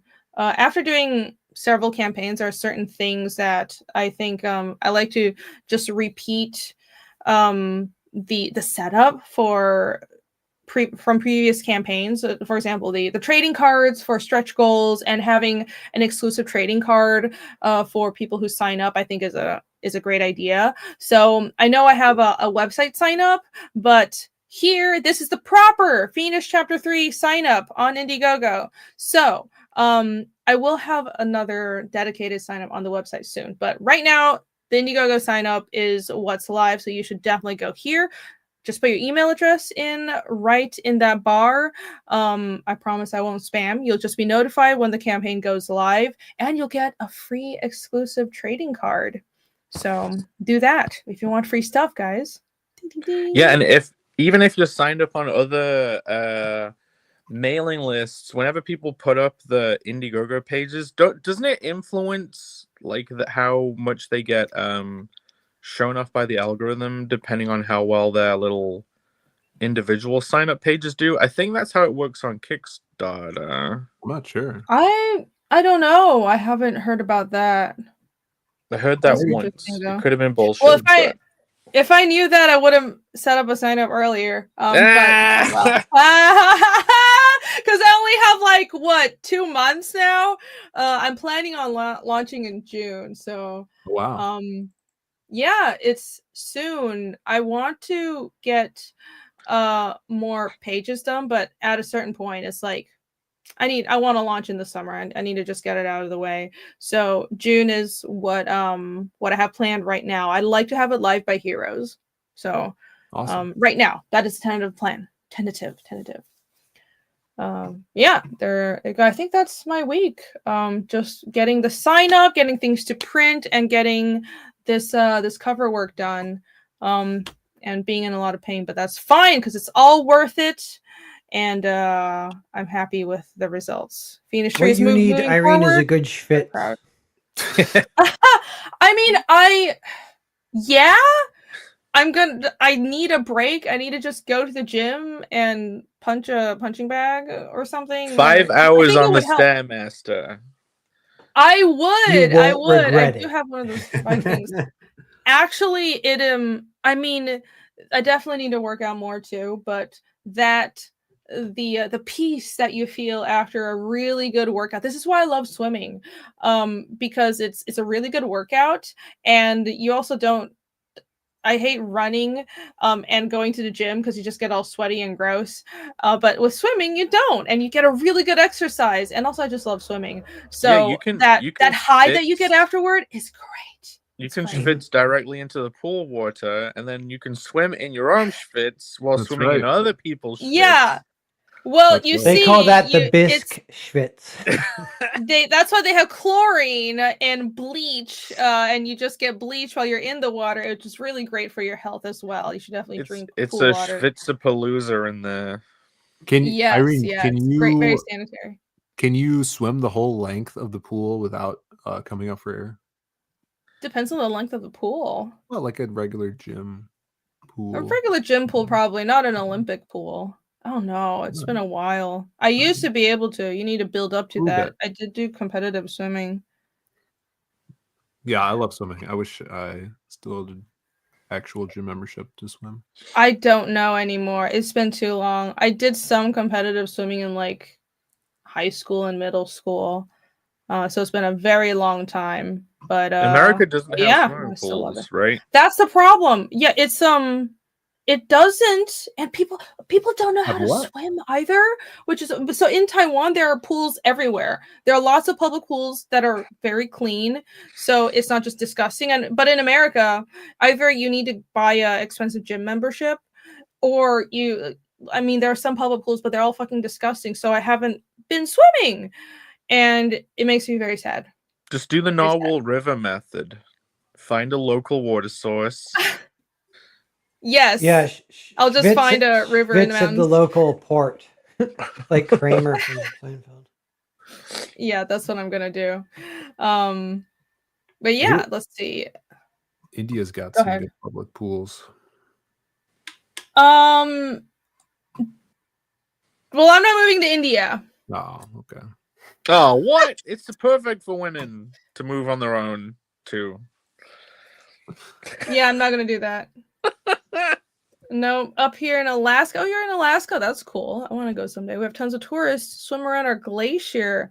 That sounds fun and cold. My God. Go do that. That's not a Schwitz though. That's the opposite of a Schwitz.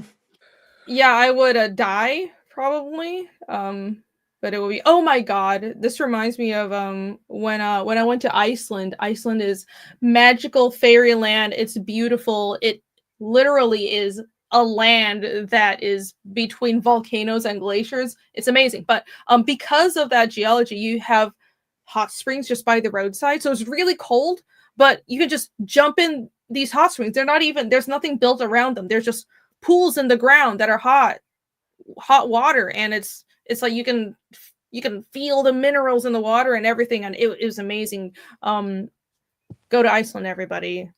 It's like some magical, beautiful elf land. Yeah, before you get off the sign up, you should. I don't know if someone can post a link.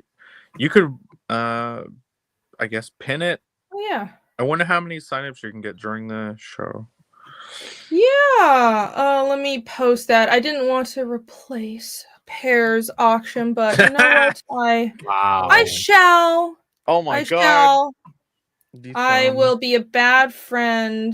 You'll remember this. Yes, guy. everyone, go click on Pear's auction link before I'm a bad friend and replace it. But there we go. We did get one Right more now, I'll bid. have Yeah, this it went up. installed. It went up a bit. You Great.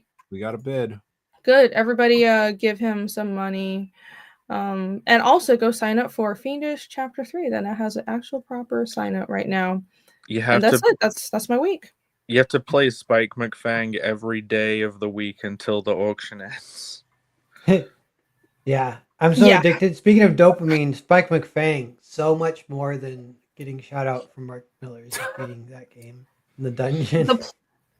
The plan, if we had nothing to talk about this stream, was Pero was just gonna play Spike McFang.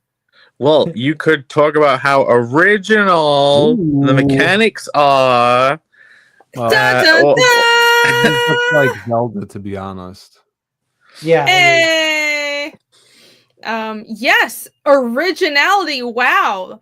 Where have I heard that before? Is mayhaps that is the subject of today's discussion.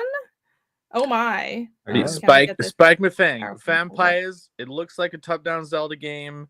You see him hitting things. These are all things that you would say are not original, but because you know them, you kind of start to know what you're in for experience-wise. So you can reliably predict what your time will be with the piece of media. Mm-hmm. So if you're I do not vampires, know. if you're Are you into stealing vampires, Irene's you're into presentation? Zelda. Yes, you are. My very well thought out presentation that definitely isn't just one slide. Okay, all right. Can I share? I need to switch to this window, so give me just a second. Share screen.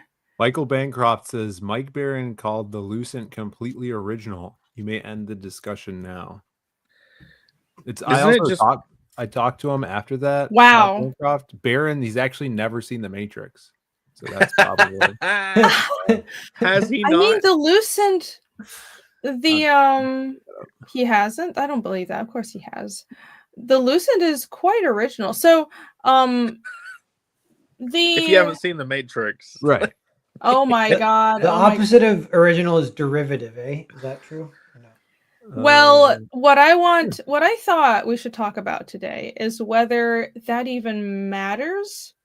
How much clearly Yeah, not 'cause for Mike. It derivative doesn't shit matter is for dope. Michael Bancroft.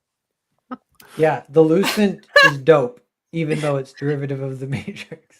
Oh yeah, it's so derivative. Derivative of The Matrix. Yeah. Oh my god. It's the exact never same said as the it. Matrix. It's not. the Lucent is highly original. There's a guy with water powers. Never seen that. That wasn't in The Matrix. Amazing. You're right.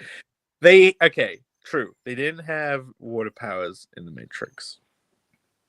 They didn't have a guy pushing his way out through a sink in The Matrix. I don't know if it's the same idea as The Matrix. It's about lucid dreaming, and it's not an alternate world. I'm sorry.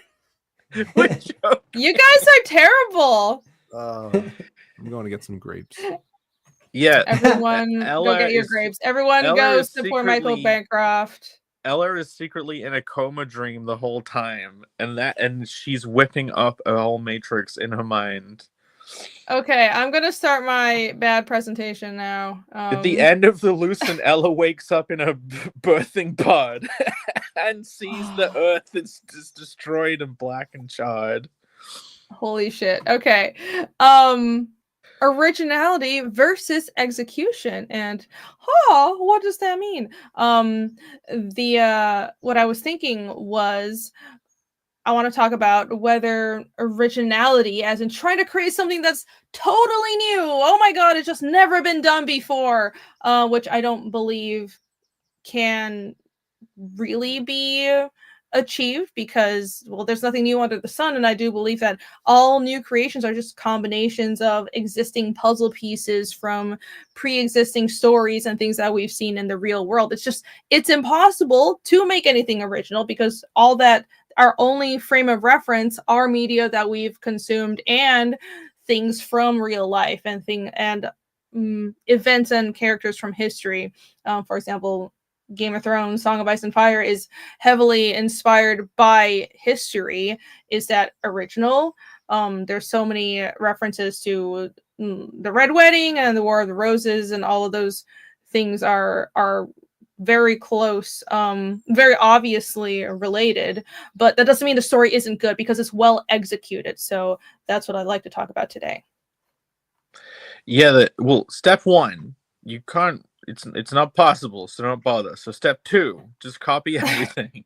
Jake is just here to shit on everybody today. Thank you. No. It's we talked recently a few times about like certain insecurities of a writer, like the insecurity of the epic twist. You couldn't see it coming. I Am the Writer is so clever. All hail me and how I surprised you. But in a way, like that, you could see this quest for ultimate originality. You could make something that seems original, but no one can relate to it. And you could feel really clever, but you could make an unwatchable piece of media, or unexperienceable.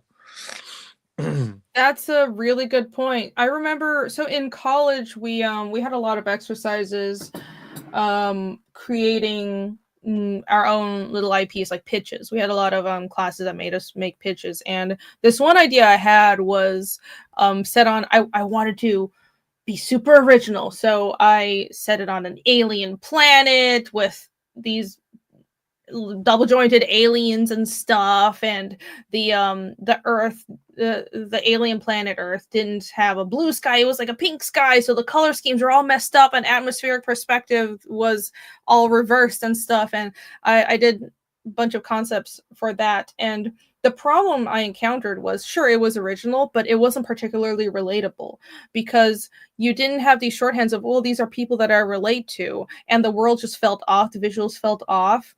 And I mean, it could still work because stuff like Dark Crystal, for example, is very popular, but there's it's a that kind of stuff probably would have more of a cult following, and it's definitely more difficult, right? So you have to keep relatability into account.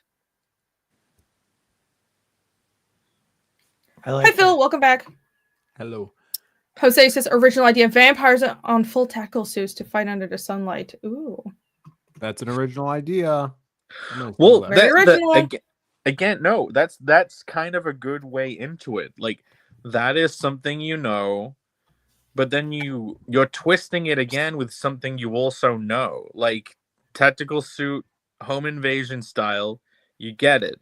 Vampires, okay, but have you seen those things intelligently combined before?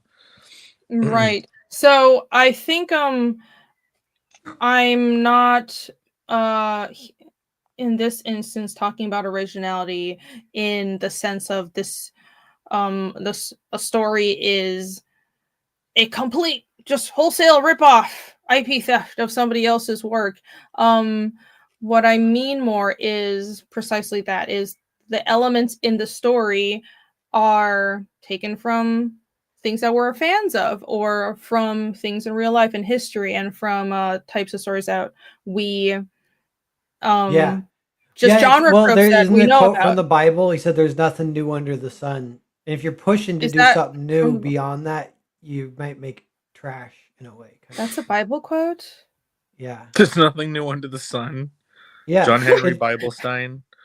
Yeah, it's a Bible quote. It's a the one Napoleon King quote. Solomon or something wrote it, I think. No idea is. But I wouldn't know. Slim Crow says the believe vampire you. telemarketers, LMAO. Dude, that's fucking hilarious. I love that. No, that's one of those things. So one of the tactics, the sort of shortcuts they teach you if you take like a pitch class or something, is you want to aim for these short, ooh, this thing meets this thing, vampires meets something, gunslingers meets aliens, and some kind of combination that's memorable and sounds like it hasn't been done before, hasn't been done a lot, and that's an easy way to grab people's attention. So originality is, that's still, so that combination is execution, I would argue. The elements that you're combining aren't original in themselves because they can't be. And if you try to have elements that are completely original, it's either not relatable or it's not relatable. And the execution is what matters, because it's about how you combine things that already exist that people relate to. Next slide. Let me just jump to this, because this is the whole presentation. This is it. I have a bunch of bullet points, but we can just go through these and talk about it. Okay, bullet wonderful. points originally pioneered by the Per Narwhalio. The Per Narwhal. You invented bullet points. I didn't know that. They were original when he did them. So this They are presentation is derivative of my previous presentation. Yes, and I'm proudly stealing, because great artists steal. Yeah. Good artists copy, great artists steal. That's what we're promoting today. But Right. it's like finding an original way to execute the derivative. That's someone mentioned AI. I'm not really talking about AI. It's more about what we're creating in our original actual creations from our human brains, right? And I think this is a practical approach, because there's many different reasons to address this. One of them is, I notice a lot of creators feeling the need to change their work, and this is the second point, changing your work to avoid accusations of unoriginality. And to me, in a sense, is maximally unoriginal because it's inauthentic and it shows a lack of commitment to your own work. Like, for example, if I set out on a path, if I'm George Martin and I have decided to do the Red Wedding, or I've decided that Jon Snow is going to come back to life, spoilers, and someone guesses it, because everyone's guessed it. Everyone who's read the books has, it's been 13 years since the last book. Everyone has guessed all the plot lines already. So do you not go forward and write those plot lines just because people have put together what's going to come next using the cues that you set up? I think that's a betrayal of your own work, and it's inauthentic because it shows that you don't have faith in, you set these things up and you're setting up all these Chekhov's guns and whatever and these plot points to build up to a finale, right? And if you change that just because people guess it, that means you don't have faith that that finale will be good, that people will still be entertained even though they know what's coming. And also it messes everything up because you made all these setups. It's 2 + 2 = 4, but then someone guessed that it'll be 4, so you're going to make it 5. That ruins the story. So I don't think people should do that. Yeah, and that brings up, we talked about this last week a little bit. It was either Pear or Jake brought it up, where like if you switch it on your audience on purpose, that takes away from the interactivity that your audience has. You know, them good you point. steal and the being happy victory about it. from the audience. Right. Mm-hmm. Yes, that's a very good point. Yeah. They're there to have victories. Like, you're not there to be like, I'm clever Yes. and you suck. Yeah. Speaking of I'm clever and you suck, Bob Rogers has just donated 5 members twice. Bob! Oh, Thanks, Barb. thank That's you. Thank you 5 + very 5 is much, 10, Barb Barb. Rogers. Hail, and everybody go grab those memberships. Hey, I got a Oh, membership. It's automatic. You weren't already a member? Wow. Nope. Embarrassing. Well, I've got freaking thanks. Adobe and Dropbox to pay for. So many bills coming in all the time. StreamYards to pay for. Just make different emails for free. Well, Dropbox. fair. Yeah. Just constantly keep making free signups to everything. Yeah. I have a quick question for the chat, because it was King Solomon. It's from book Ecclesiastes when he says nothing new under the sun. My question is he saying it like he's lamenting, like he's depressed? He's like, there's nothing new under the sun. I am so bored. Or, or is he more like, there's nothing new under the sun, so might as well just enjoy life for what's in front of you? Do we know the context? Chat, can you guys let me know? Yeah, grok it to me. Okay, well, here's the thing with there's nothing new. It's like, okay, you got a deck of 52 playing cards. For sure, there's no new cards. You've got all 52, but there are infinite combinations.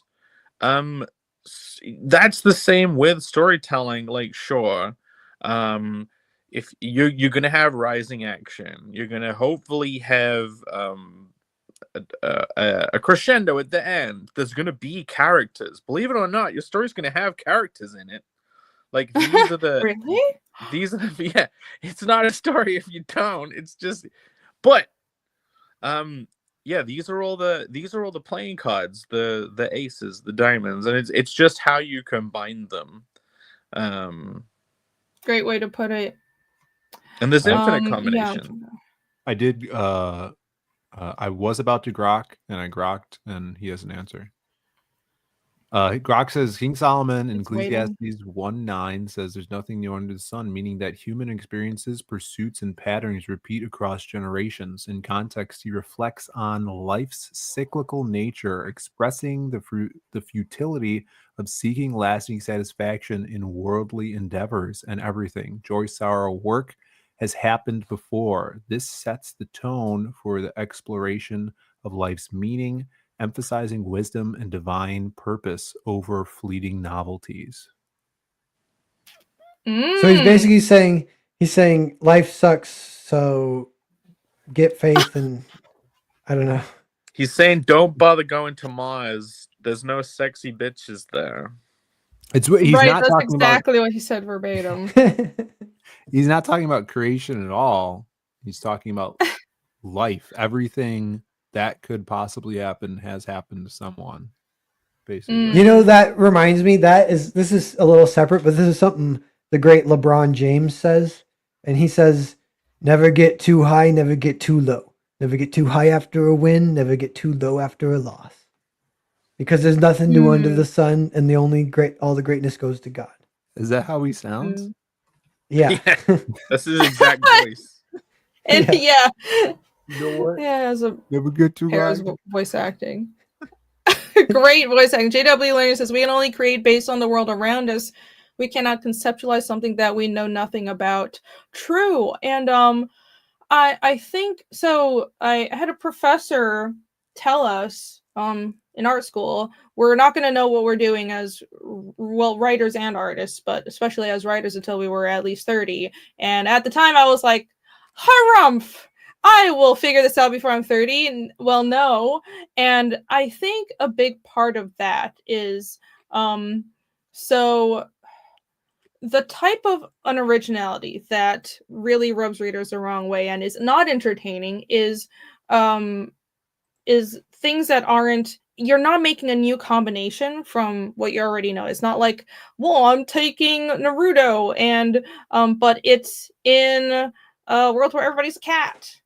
That was a bad example, but anyways, Aren't they cats though? they're not. They're people. It's just anime, so they look like cats.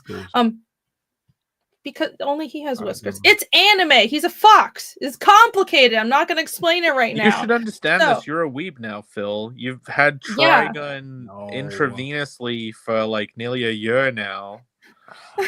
Catrudo, yes. But right, where was that comment? God damn it, can't find it anymore. What was I saying? I think the kind of unoriginality that is not entertaining are wholesale lifts from things that already exist. You're not making a new combination. But if you're making a new combination, that's entertaining. That's the next level up, right? And you need time and time to ingest more stories and read more. And that's why, well, a 10-year-old wouldn't, things that you create as like an elementary school kid or middle school kid are usually super derivative and almost copies of media that you've already read. And then when you're in your 20s, maybe this is anecdotal, but this is what I've noticed on what I've seen with other creators. In your 20s, there's more of a combination of stories that you've read, and there's more creative mashups with like try this story, but in a new genre. But the key to really great works, I think, is the type of originality that comes from combining stories that you've read with in new combinations and also personal experience. And all of these elements are things that exist under the sun, but that personal experience and experience with how people interact with each other, which is the execution, the fine, minute execution of how people feel, what'll connect with readers, and how characters will act, and how the real world works, how that plays out. You need that's the kind of, that's like the highest level of creation, having that execution play out in the combination you're making. You know what that reminds me of? Have you ever met people who are like, I'm more of an ideas guy. I just need someone to actually write it once I give them the ideas. Yeah.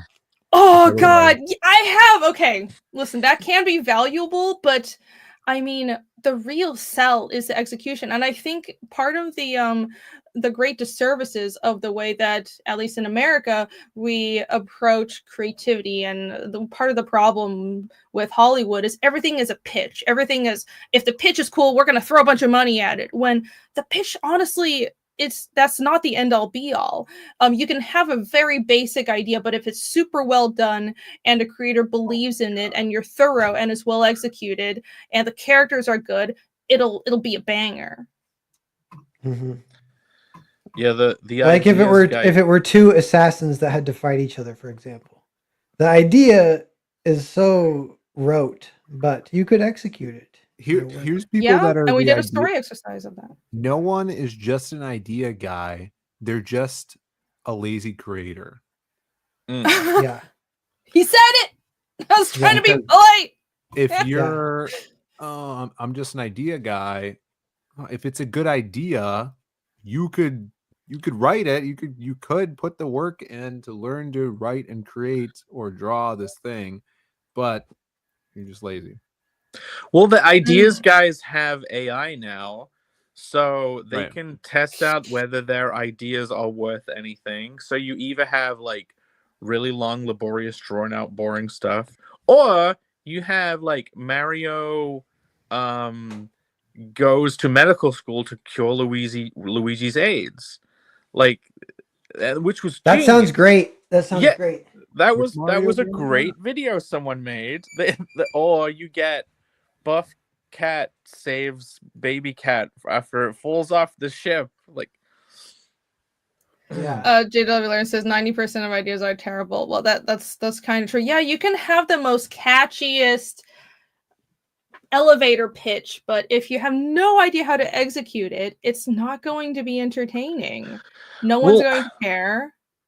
An idea guy trope is kind of like, oh, what's the best game ever? Oh, it's Pokemon, but it's also Skyrim. It's like, okay, yeah, that's two very broad things that would work together, but you have to execute that well, and it takes so much work to execute it. Yeah. But yeah, fear of being an idea guy trope is one of the things that made me try and come up with really good ideas and keep them to myself, like, and make them quick. Like, okay, you can be an idea guy if you've made a bunch of shit. Like, that's how you get to graduate to legitimate idea guy. Make some good stuff. Yeah. That's executed well, and then you can be like, hey, I've got this cool idea, and then you can start throwing them around, and it's really fun. Superman is a great display of retelling the same story. A lot of superhero series are like that, and a lot of episodic stories are kind of like that. More like super bland. You return to the same right? point.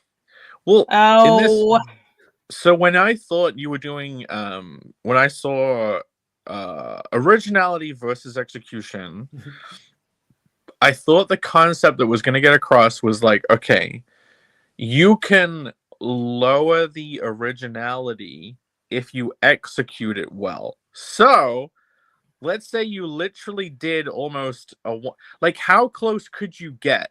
Because the execution is always going to make a difference. So if you wanted to do your own Jurassic Park 1, right? Your own, it's an island. There's a dinosaur park on it. They brought them back to life, and the park is going to go to shit. Like, could you just copy all of those elements almost whole cloth, but execute it really well, and people will be like, no, that was great. That was fantastic. I want to say yes to that so bad, but who knows? There could be some kind of balance. Yeah, it's fun to talk in these extremes, though. Speaking of, I have something that dovetails into that a little bit. Can you throw up my screen, Rini? Hey, it's a pair chart. Can I? Remove other media. Great. Okay. Thanks, StreamYards. Are you guys familiar with the Stonemasons level 33? I'm just kidding. No. Show us. Please indoctrinate us now. Yeah. Yeah. No, but so like, yeah, up here you have like one, it goes to a hypothetical one iteration, and down here you have like millions kind of. So this would be like the hypothetical perfect story that none of us know about. But as you approach it, everything starts to get more and more the same, and even more the same, even more the same, even more the same. And if you're less perfect, you're down here, and there's like sort of pros and cons, you know, but like being down here can be, this is more original, but less perfect, more perfect, but less original. So the originality of imperfection. So if you suck, you can go, well, hey, at least I suck in my own way. Yeah. Yeah, I don't know if that's true, but it's an interesting theory if that were true. I kind of agree, actually. Like, you brought this up on like a previous episode, that like okay, it even ties into AI art. AI art is always trying to be the perfect image. It's trying to like do the best thing ever. Like, every single AI render has to be the best image that ever existed, because that's what the AI is trying to do. And that's kind of why they all end up having that same AI look. Like you can tell all the time, it's too perfect. Like a good piece of art has imperfections, and the AI, its imperfections aren't artistic. They're just the computer didn't work right, but it's still trying to be.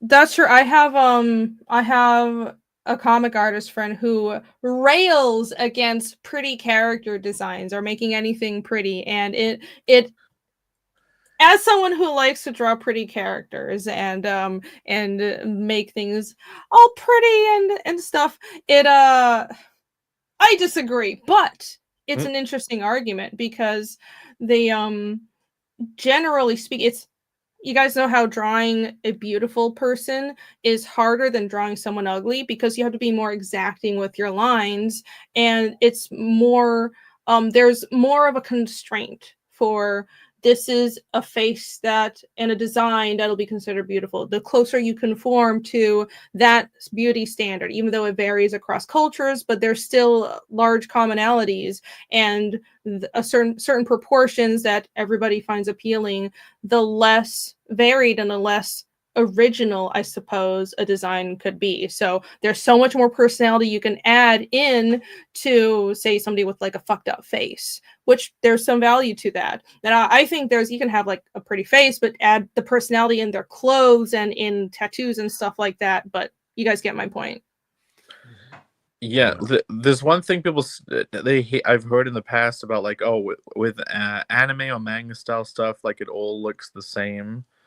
But the thing is, if those same people were to try and draw in that style, it's so fucking difficult. It really is difficult. Yeah, it is Yeah, because it's in college. Yeah, you have the kids or go. You go, Rainy. Then I'll go. Sorry. Yeah, well, it is really hard because good manga art, it looks simple, but every line is so exacting. You can tell, like, yeah, as an artist, you can tell if someone is drawing really fast and their lines are practiced. So, in manga art that is more beginnery, you can tell that people spend more time on those lines. There's just as many lines in manga art that looks amateur as a master, somebody that has a very simple style like Horikoshi, but is obviously very good at what they do. And it's about just being very decisive and being very practiced in, these are just very simple lines, but it's very appealing, and you're just going really quick with a nib. So it's about building that up. Well, I mean, even oh no, sorry, you go. Well, in college, do you guys remember in college, there's always like the student who's like, it's just my style. If it's like trash. Yeah. That's if you ever find yourself facing criticism and then you use the "it's my style" argument, you have to understand that you've just completely failed. It's not right. I feel like a lot of writers I don't do know that. if I've ever used that in the past. I might have.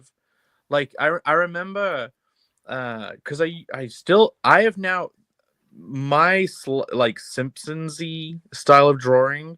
That is a return to how I would draw as a teenager. Because as a teenager, I would draw in that style, and I would get made fun of for it by people who didn't have a creative bone in their body. To be honest, they were like they were obviously trying to hurt someone because they were nothing. But so I went on this whole path of trying to not draw like that for it to be original, right? But it wasn't authentic. So but coming back to it now is like, fuck it, I don't care. Who cares if someone says it looks like this, that, or the other? I don't give a fuck. It's authentic, it's natural, and it's fun, and you can feel the fun in the art. Like, the quest for originality can prevent you from making something even authentic to you. Because, like, why do you care if someone is saying that the thing you made wasn't? That's a good thing to unclench your butthole about, for sure, is like the quest for originality. Yeah. We all do that. I remember kind of when I did that too. I was like, oh, I can just like relax and tell a story. No, that's a great point, and you reminded me of something I wanted to bring up, which was no matter what you do, no matter how original you try to be, somebody is going to say you're not being original. So for example, I've gone through a similar artistic trajectory with my work when I drew a certain way. I drew a very manga style. And then in our school everybody was telling you had to draw more American comics, so I kind of like settled on this merger. I went through a period of drawing art that I honestly look back and think was shit, because I was trying to force a style I agree that with I thought would be my own. appealing. And honestly, it's the period that I was working for Marvel. I don't really like the way I was drawing them because I was forcing a style. I was trying to force this clean, polished YA look, and doing Fiendish was me realizing that's not me. I want to draw in the gritty anime style that was the trajectory I was going in towards before art school, naturally, just as somebody who doodled a lot in high school. And that's something that's is original to me. It's influenced by everything that I've consumed and then everything that I've seen, of course, because nothing is new under the sun, but it's how I naturally want to draw, so I'm going to embrace it. And I think that makes me happier, and the readers can tell when it's authentic. And despite the fact that I'm not forcing a style, I've realized that the best thing to do is to make my style the best version of itself. And the fact that, I mean, Fiendish, I have my influences, obviously, but come on, I built a whole fantasy language and fantasy races. It's a whole fantasy world that I'm clearly very much invested in. Someone will still say that, oh my god, it looks just like it's a copy of Vinland Saga. I've heard that before. Yeah. And the thing is, they can say that. I'm not going to change anything because people think that, because I love Vinland Saga. I think it's great. I know Fiendish is quite different from it, but I am influenced by it. I am influenced by Berserk and Full Metal Alchemist, and I'm not going to let commentary that, well, we think this is derivative, or we can tell these are your influences, change the way that I create, because I don't think that's authentic. Yeah. I like your point that you made earlier where, the execution versus originality, and even if things are derivative or obviously derivative, if the execution is high enough, those things can break through and become super popular because they're quality and well made, right? I have an example. If you share my screen here, this is a book that came out a couple of years ago by James Herron. It's called Ultra Mega. It's a popular Image series. I don't know if it's over or not. And now I don't know anything about this because I've never read it, but you can see it's obviously heavily influenced by Japanese kaiju shit like Ultraman, has Ultra in the title, like just the design of the character, probably done on purpose. It's a kaiju type story, but it looks was very much like very popular because James Herron is an incredible artist, and it was everywhere when it was coming out at Image. Like I saw this everywhere. Donald Lay was posting it all the time. He's a huge with that. You can picture like a LA executive guy being like, "It's fresh. It's what the people are clamoring for." Yeah. Do you think that's a thing too, where it's like decades removed from something being popular, there's just executives somewhere that just don't even know what Ultraman is? And they're like, someone's I not would going to say, know your Phill, references. I would guess that probably 99.999% of all executives don't know who Ultraman is. Sure, yeah. But I saw someone else in the chat said, look at Invincible. I mean, yeah, like there's a bunch of characters in Invincible. I'm sure they die instantly, but they're very derivative of superheroes from other companies. I mean, Omni-Man is your Superman stand-in, but it's a different storyline, and the quality and execution is there where it broke through the zeitgeist. It has its own show now. And now freaking the spin-off book, because Invincible was so popular, became it had its own show. Now they're doing a spin-off book for Battle Beast, I think the character's name is. It got 400,000 pre-orders. Like, when's the Damn. last time a comic has gotten that? You know, in the last 10 years. Dang. Yeah, that's a great example. And Chad has been pulling a few different examples. Astro Boy. Well, even Tezuka, the godfather of manga, had his influences and was influenced by Disney and so on and so forth. And Astro Boy is like Robo Superman, basically. Well, it's Robo Pinocchio, right? It's it's Robo Pinocchio story. Superman. Oh, that's so derivative, but yet so. Does that mean Astro Boy isn't good? Walking Dead, super popular. It's just people dealing with a zombie apocalypse. But why was it good? Because the characters were good. Because the execution was good. Right. Yeah, like there was a even a manga called Zomb 100, which is like it combines the zombie apocalypse stuff but with like a bucket list of 100 things to do before you die, and instantly that kind of like reframes the concept. Instead of turning it into the survival thing, it's like an entertaining thirst for adventure zombie apocalypse. Manga is hugely influenced by Disney, who is influenced by Renaissance artists. Everyone has their influences, and that's fine. Yeah, I watched a video recently about the guy who inspired all of that shit. The guy who did like the original Duck comics for Disney, who was like an unnamed guy because back then they wanted to pretend that Disney drew everything. And he had no idea how successful and like tons the Astro Boy guy, he was inspired by that guy's comics. Tezuka. Tezuka, yeah. It trickled down to everyone. Like the Springfieldiness of Springfield. Matt Groening has said it's inspired by those comics. Like the way that they would make this little world with characters that you knew existed off somewhere that you would see every now and then, and places you would revisit. Like it's kind of all from that. Yeah, that's one of those nexus points of works that are obscure in themselves but have gone on to influence other creators. Like even the idea of making your own Springfield. Like personally, I would kind of want to do that with everything I do because it's fun. It's the same idea as like making your own Lego city. Like you make all of your sets, your cast of characters, your overworld that links all of the film sets. And yeah, you create this like matrix of possibility that's like that is the execution. Execution. Yeah, it's man, I've been on a bit of a trip realizing the things that we read when we're very young is just this in unshakable influence on you. If you've read those, was it Donald the Duck comics? I don't know if it was just called Duck.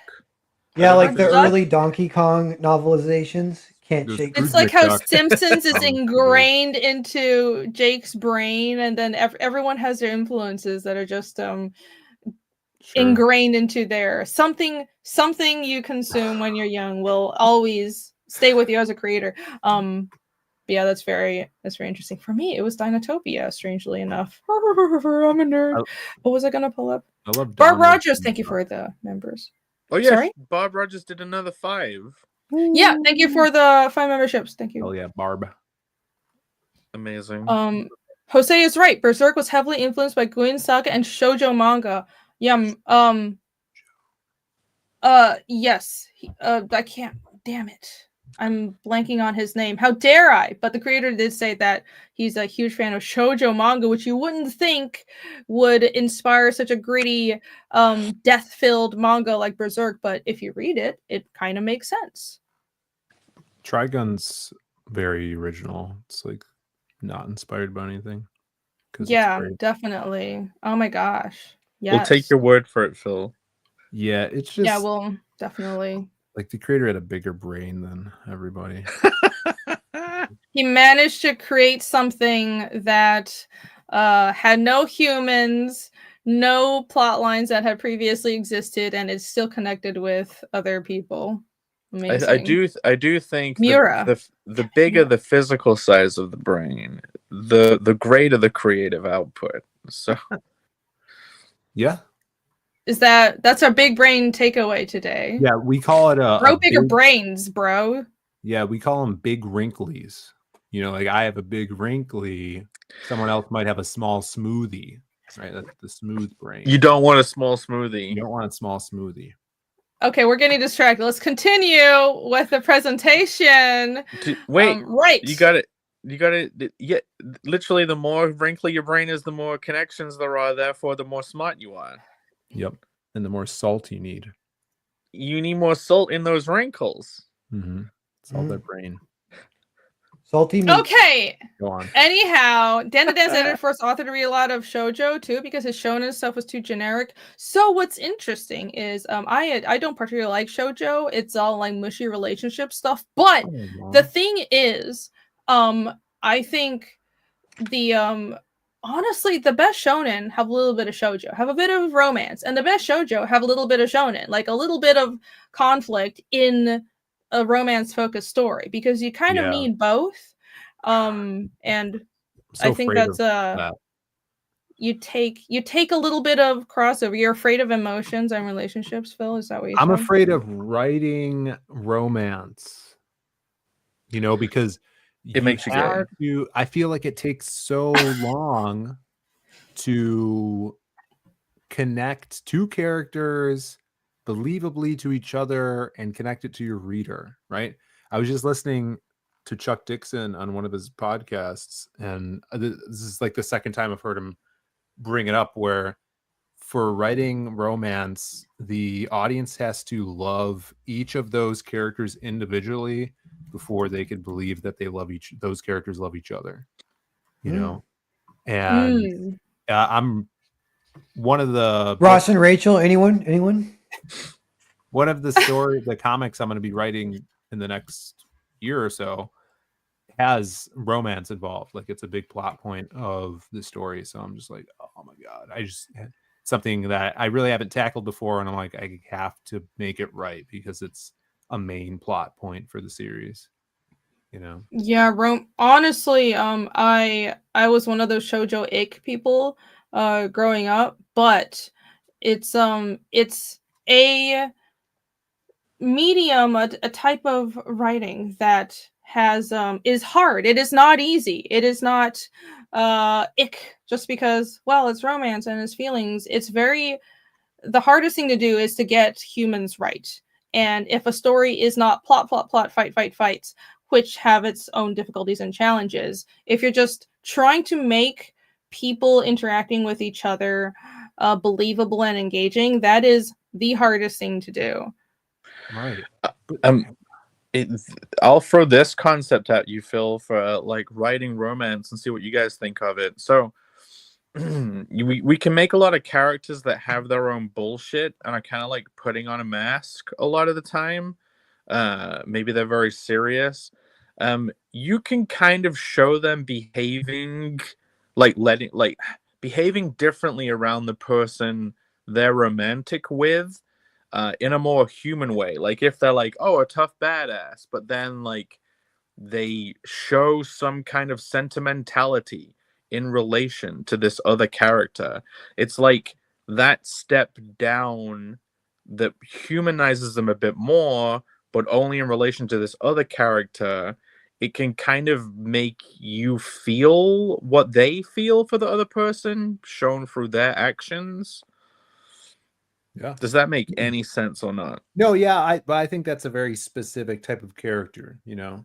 Okay. There's so many different like characters, and that's like if you had like Wolverine fall in love with someone, or like Wolverine's relationship with a good friend of his, you know, that's like pretty specific. But okay. I get that. Well, because like in Connell, I do eventually want to do a story that he does end up having feelings, but it's flipped. he's usually a very like doesn't care about anything character, and it's like the Adam and Eve thing, right? Like Eve gives Adam the apple and he eats it and he's suddenly like, oh shit, I'm self-aware. The idea that like women make men self-aware. Right. So the version of the romantic interest making him behave different is like suddenly he tries to act like play by the rules or something, or act differently to put on a facade that he thinks would be valuable to the woman. Age-old stories. Yeah, think of people. J. Ryan says people relate to loved one and lost. That's true, and I mean, think of any story that is even the classic story of, well, a knight going to fight a dragon. But what is he fighting for? What is Superman without Lois Lane? What is Spider-Man without Mary Jane? And without any heroic character, without a love interest, or at least something to fight for, not necessarily a love interest, but the relatable part is you want to fight for something, you care about something, you have a motivation, and the entertainment is what do you do to defend the thing that you care about in a lot of stories, right? So emotions yuck, but it's also not. Yeah. I mean, it also brings in the will they, won't they element into play, where, like, if you do have a story based around people failing to get it together, or, you know, trying to constantly, does it ruin it when they do? Can they never get together in your story? If they do get together, is the story essentially over then? Or is there another place you could take it after? Like, if they get together, is the inevitable story afterwards them breaking up? Do you want to put your audience through that? Will they? Is that like a character death? The specific situation I have is like the ultimate thing is something blocks them from being together, right? And it's a tragedy. But that's I'm great. in the spot where it's like, do I show they're falling in love with each other, or is it enough for me to show the audience that they're already in love? And I feel like that's easier, but it's more impactful when the tragedy happens if you saw the fall of like them falling for each other, you know? But that's going to take more time. Yeah, and like that was what Berserk did that was so good, was in Golden Arc was Guts and what's her name? Not Griffith. Casca. Huck. Casca, yeah. Griffith. Her name Potato. Guts and Casca falling in love was the best part of it. That was a good arc, yeah. But how did he do it? It was crazy because it takes you by surprise. But a lot of it happens in just one set piece when they get like separated from the group together. They have to survive together for the first time. That's a big part of them falling in love. So he does it kind of fast once it actually starts to happen. Before that, they just hate each other. Their characters would act weird around each other because of their feelings. Yeah. Can you throw up my screen real fast, Rini? Yeah. Phill, I do think that if you want to play off on the tragedy of the romance, you obviously have to get the audience to feel it, and you can't just... It's a status that they're together, because no one gives a fuck. Can you guys see this cartoon? Yeah. You gotta zoom in a bit. I can't. Actually, Martin, okay. I like you. Maybe I can. No, I can't. I like you. I like you. And then he zaps her and then skates away. And it says, "My stupid teenage Gundam life." Wonderful, yes. This is how we should all approach photo of romance, someone yes. holding paper, and then the cartoon is photoshopped onto the blank page of paper. It's how you get more interactions, Phill. What? Oh yeah, showing a hand or showing a pen, putting a real thing next to the drawing is how you get people to like your... It's true. I don't know why, but that is psychologically what works. Because it puts them in a setting that's more familiar to them. This is real life. Hey! interactivity. That's not Yeah, what interactivity is. But Jake, Jake, were you saying I should show them falling in love, or it I doesn't do. belong? Look, if you want to play off the tragedy, it wouldn't be tragic in Berserk if you didn't see them becoming vulnerable for each other. It doesn't. You don't care that someone lost something if you didn't see them earn it. Like if I see some guy who has like a really nice car, like a Ferrari, and it's one of those TikTok losers, and they're just in a car crash, right? I'm like, ha ha, you fucking idiot! Why aren't you looking at the road? But if I had a friend who was like a massive drug addict who was broke once, pulled himself up by a bootstrap, and eventually one day made the incredibly foolish choice of buying a Ferrari, then he crashed it, I'd be like, man, that sucks. I'm not gonna laugh at him, but it's still kind of funny. Yeah. Yeah, knowing the journey matters. Yeah, you know what that reminds me of is in Star Trek original series, there's an episode with Khan in it that they eventually did a sequel to that becomes the second Star Trek movie called The Wrath of Khan. So the reason Khan has wrath is because they totally screw him in this episode. But in this episode, they wake him up and he was on Earth. He were these elite superhumans that ruled Earth for a while. They eventually got overthrown and jettisoned into space. So they find him floating around. They wake up him and his fellow superhumans, and they get to kind of like meet these like world leaders that were great elites, but also like Khan was kind of a warlord too or whatever, just ultimate man, ultimate like human elite guy or whatever. And Khan ends up trying to take over the ship because he thinks he's better than Kirk, and whatever. So a bunch of it's pretty good. But in that episode, one of the ways that Khan takes over the ship is he gets one of the ensigns, which is like it's just a low level woman, who's not a main character in the show, but he gets her to fall in love with him.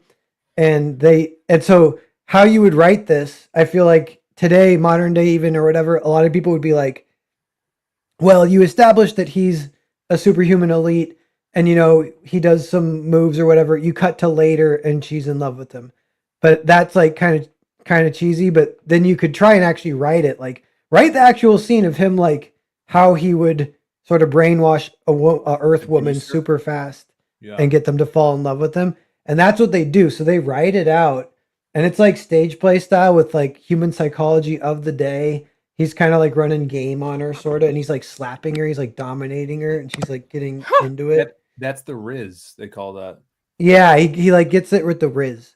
And it's pretty cool, but it's funny. It's almost like, did they pull it off? It's so hard to do that, so hard. But you do run the risk. The more like overt you try and make the explanation of it all, the easier you can fail.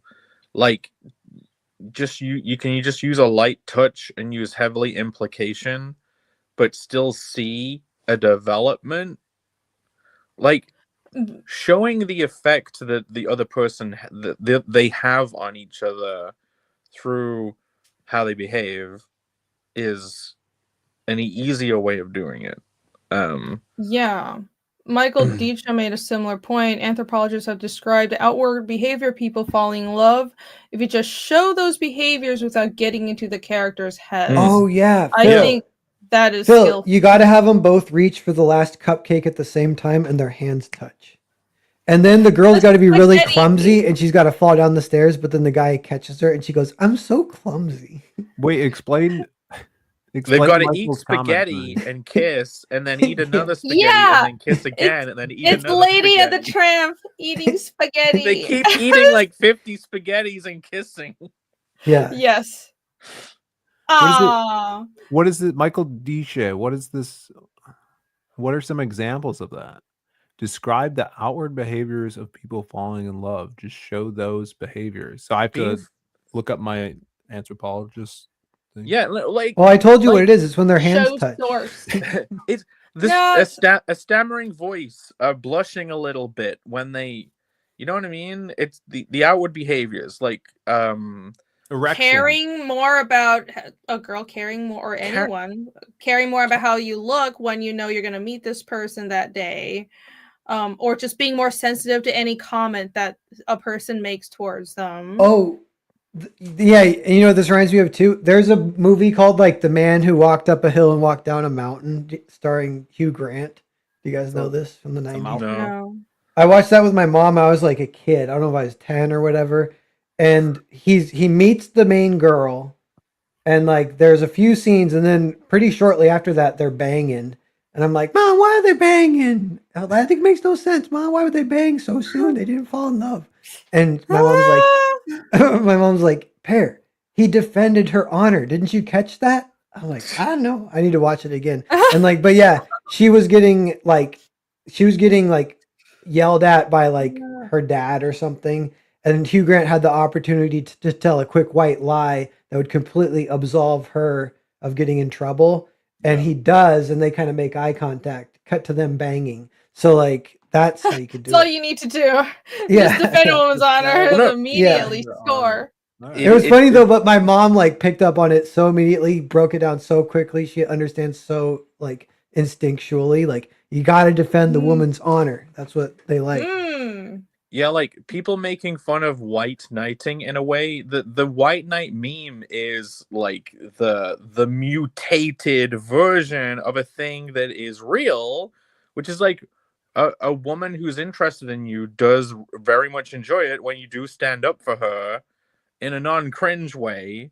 Like, you're not gonna walk up with wearing a fedora and milady a defense like in the middle of her fighting with her actual boyfriend and win her over. Like, but Yeah, I feel like things are too easy now. Like, there's not enough times where I'm able to defend my girlfriend, you know, because life's so easy. So I feel like sometimes I have to pay off like an actor or one of my friends to come up and you know, say That's the something way to to her. go. So Hey, I but could punch this guy out in front of her, you know? I enjoy I mean, I need the money, so Heroes Con. it's You a guys work lucrative. this out in private. Yeah, Jake can fly to Chicago and be I like, do like how "Sure." Phil's like, guys, how romance work? Like, There is, I swear there's a plot of that in a movie somewhere, but the guy he hires to like fake attack his girlfriend, he accidentally kills her. Oh my god. Yeah. He accidentally Oh you cut my. out for me on that bit. Yeah. Actually, Fargo is a little bit like that. The Fargo plot is a little different. Did you say you accidentally Well. farked, sir? No, Fargo. How does that in Fargo? When did that happen in Fargo? In Fargo, he stages a fake kidnapping so he can get money from his wife's parents. But then the kidnappers kill his wife. Oh shit, killed. Wait. I just remembered the pregnant cop. Is that what happened? I Yeah, saw this a she's long time pregnant. ago. That's good. You remember the best part. That's all I remember because I was like, oh, this is interesting. She's pregnant. But anyways, well, yeah, because I was like, oh my gosh, it raises the stakes because she's charging into this gunfight.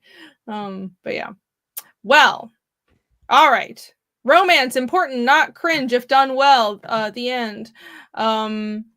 What other points do I have? Reader investment comes from concept commitment and artistic execution. Commit to those character relationships. Don't shy away from the cringe if it's true to yourself. And artistic execution, believing in your work is why people are invested in it. It doesn't matter if someone says it's unoriginal. It doesn't matter if someone says, oh my god, it's been done before. Oh my god, this is so cringe. Emotions or whatever. If you believe in it, that's what matters. Yeah. I've thought sometimes if they ever critique your story, if you actually really believe in it and are proud of it or whatever, your comeback can kind of just be like, well, that's what fucking happened, so whatever. I mean, yeah, there is a whole lot of don't give a fuck that goes into creating something. It's like a weird balance of you need to have faith in yourself and you need to not give a fuck, but you also have to be open to feedback and improvement, right? Because you can't, I'm not saying you clearly can't just shut out all feedback, but I mean, the way that I've tried to approach it is, well, is the feedback trying to change what your goal is, or is it someone trying to help you reach your goal? Are they just saying, well, your whole foundation is wrong, I want you to totally do something else? Or are they saying, I see your vision, this is how I think you should reach your vision? I think those are very different types of feedbacks. You know what I mean? Mm-hmm. Yeah. Sometimes it is just my style, bro. Sometimes that's my style, bro. Yeah. Okay. How about That is It's Bill, delightful. my top of it. Riz. This is the Riz. Do not fear the cringe of saying it's just your style. Embrace the cringe. Let yourself say that to every criticism. No, that's bad advice. Right, that's the takeaway. Embrace it. Hey, what's that story where the guy pretends to be a prince to fall in love with the princess, and then Prince and the Pauper. Aladdin. Aladdin? That's what. And it's the princess. Prince Aladdin and the Pauper. Yeah, but that's like in everything, right? Like that's a very. I mean, they use that in a bunch of love stories where the guy tells a lie to fall in love with the chick, and she falls in love with him, and then he feels bad about it, but at the wrong time he's found out, and then she turns her back on him, and then she realizes she loved him for who he was. Oh, that's so sweet. Just hearing you recount that made me feel good. Tales of his time. Yeah. Beautiful. Yeah, the Fresh Prince of Bel-Air, that's what I was thinking of. That's exactly No, what that it was is. the Dumb and Dumber is the live-action same remake. plot. Yeah, that's so funny. Yeah, Will falls in love with Uncle Phil. If you and your editor's vision isn't the same, feedback towards the battle imposing your worldview. Yes, that's true. That is very true. That's what I realized with it's essential, I think, because nobody creates in a vacuum, and that includes having a good set of people to bounce ideas off of. And I think the way you find that set of people, which includes editors and just anyone you're bouncing ideas off of, any writing groups, it's not just anybody who will listen, or anybody who has ideas, who is even good at writing. It's somebody who understands what your view is and can bounce ideas in a way that helps your story move towards that goal, instead of, well, I want to be your editor, but I don't even like westerns, even though your book is a western, so I'm going to keep trying to push you to make put zombies in it or something, and even though you hate zombies. That's a very simplified version of it, but you know what Sure. I thought, you know what I mean. Mm-hmm. Somebody that shares their vision is important. Yeah, you will find people who just they want to give criticism or feedback, but they genuinely just will not get what you're trying to do. It's especially apparent with comedy.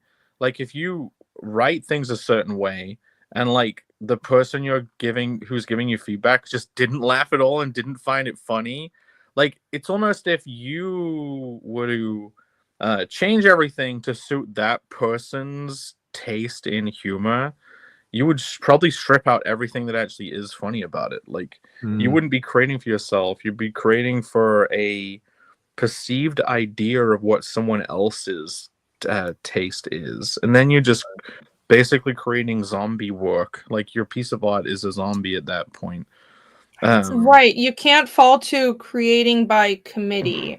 This is a little outside of the scope of the discussion of originality, but there is such a trap as there's a trap of falling into taking in everyone's feedback, even the feedback of people that will just not get your work at all.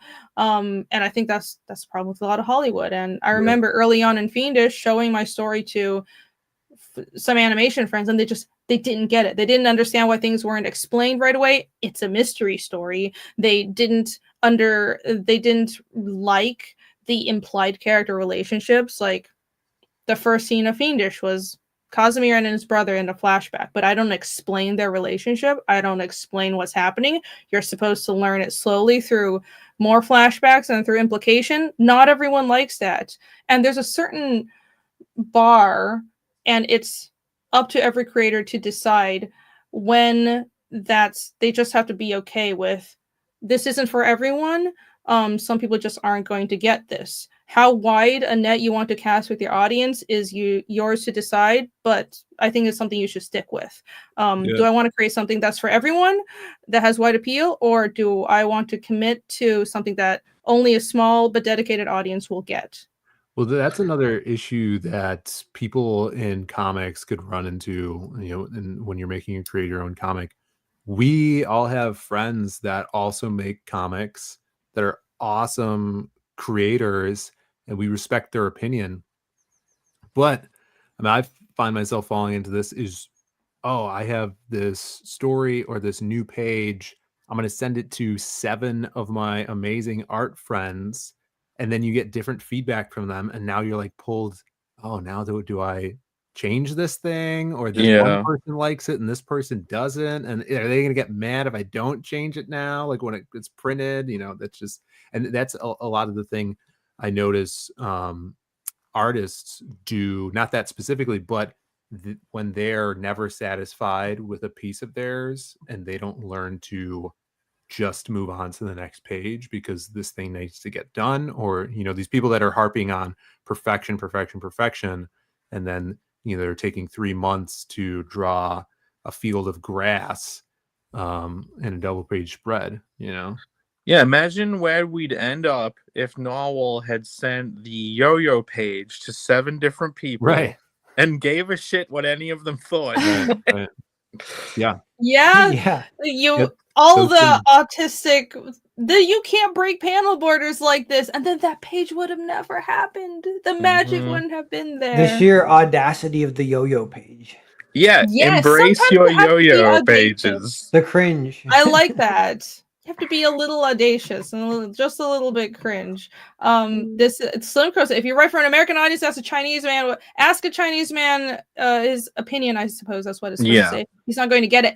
That's great. And I mean, I find that's kind of helped me having a cross-cultural perspective. I mean, honestly, being multilingual and cross-cultural, it's really helpful because you can kind of pull back and view things from a different perspective. And you're correct, just somebody from a different culture, there's a lot of human universals that everybody will get, but how people express these human universals, how say you express anger or romance, are different in every culture, and those cues are specific to the culture. That's why manga early on was not embraced by a general American audience, because everything about manga is built on a Japanese cultural context. It's not just the art style, it's everything about it. It's the way characters interact. It's the whole story structure is not Western. And as people who are young and more open to new media grow up with it, because you grew up with it, you understand it more, then now manga is more widely accepted in the West. But it's a whole different cultural context. It's not just comics with big eyes, for example. It happens a lot with Connell, I've found. Like, I even got a comment this week of saying someone was like, I'm going to read this, but only because I absolutely hate the main character and want to see him meet a horrible end. And I'm like, whatever gets you there, buddy. At least it's getting a reaction. Like that first scene that's the preview, like the particular glorification of a character.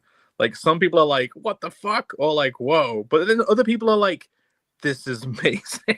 So you gotta do it for the people that love it, and don't bend for the people who hate it. But there are people out there who, when you're just having creative discussions, the best editor is where you'll say something and they'll basically, it's like you'll trigger something in their mind and they'll get excited, and then they'll share like a next step to that idea, and then that in return will like inspire you. And there's those perfect combinations where you almost end up, you'll say something and they'll go, I was just about to say that. Like, it happens every time I talk about story stuff with Bancroft. It's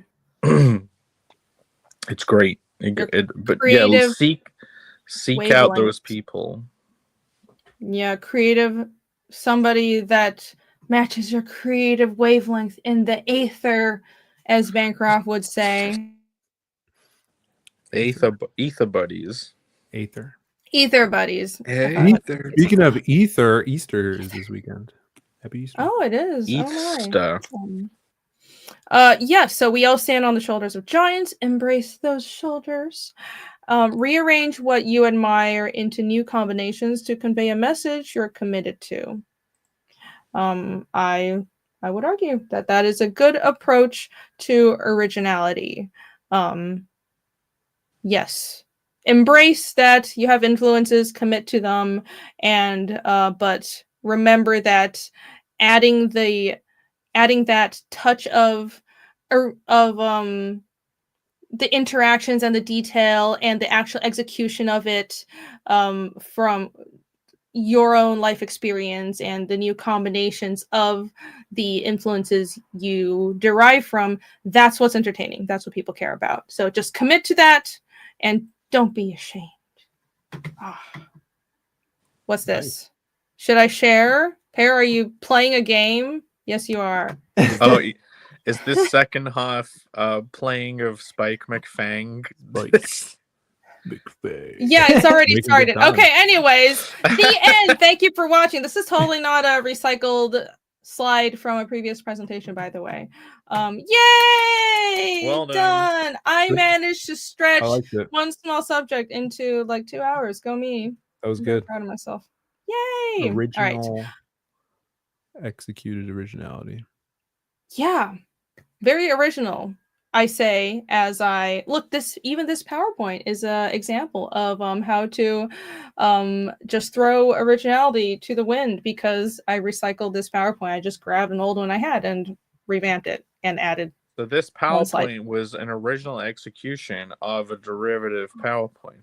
Yes! Oh my god! Full circle yapping skills. Listen, if I am good at anything, it's running my mouth and I can draw.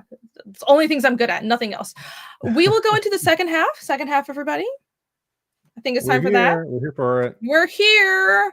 I will play the cat video for people who don't know what that is. We're going to hang out for a little bit afterwards, just shoot the shit, and we'll do another round of promotions, but we'll watch Pear play video games, I suppose, and Video. pull up some fun stuff, just hang out for maybe another hour or so. Video. I'll play a cat video, but that is not the end. We'll be right back after the cat video.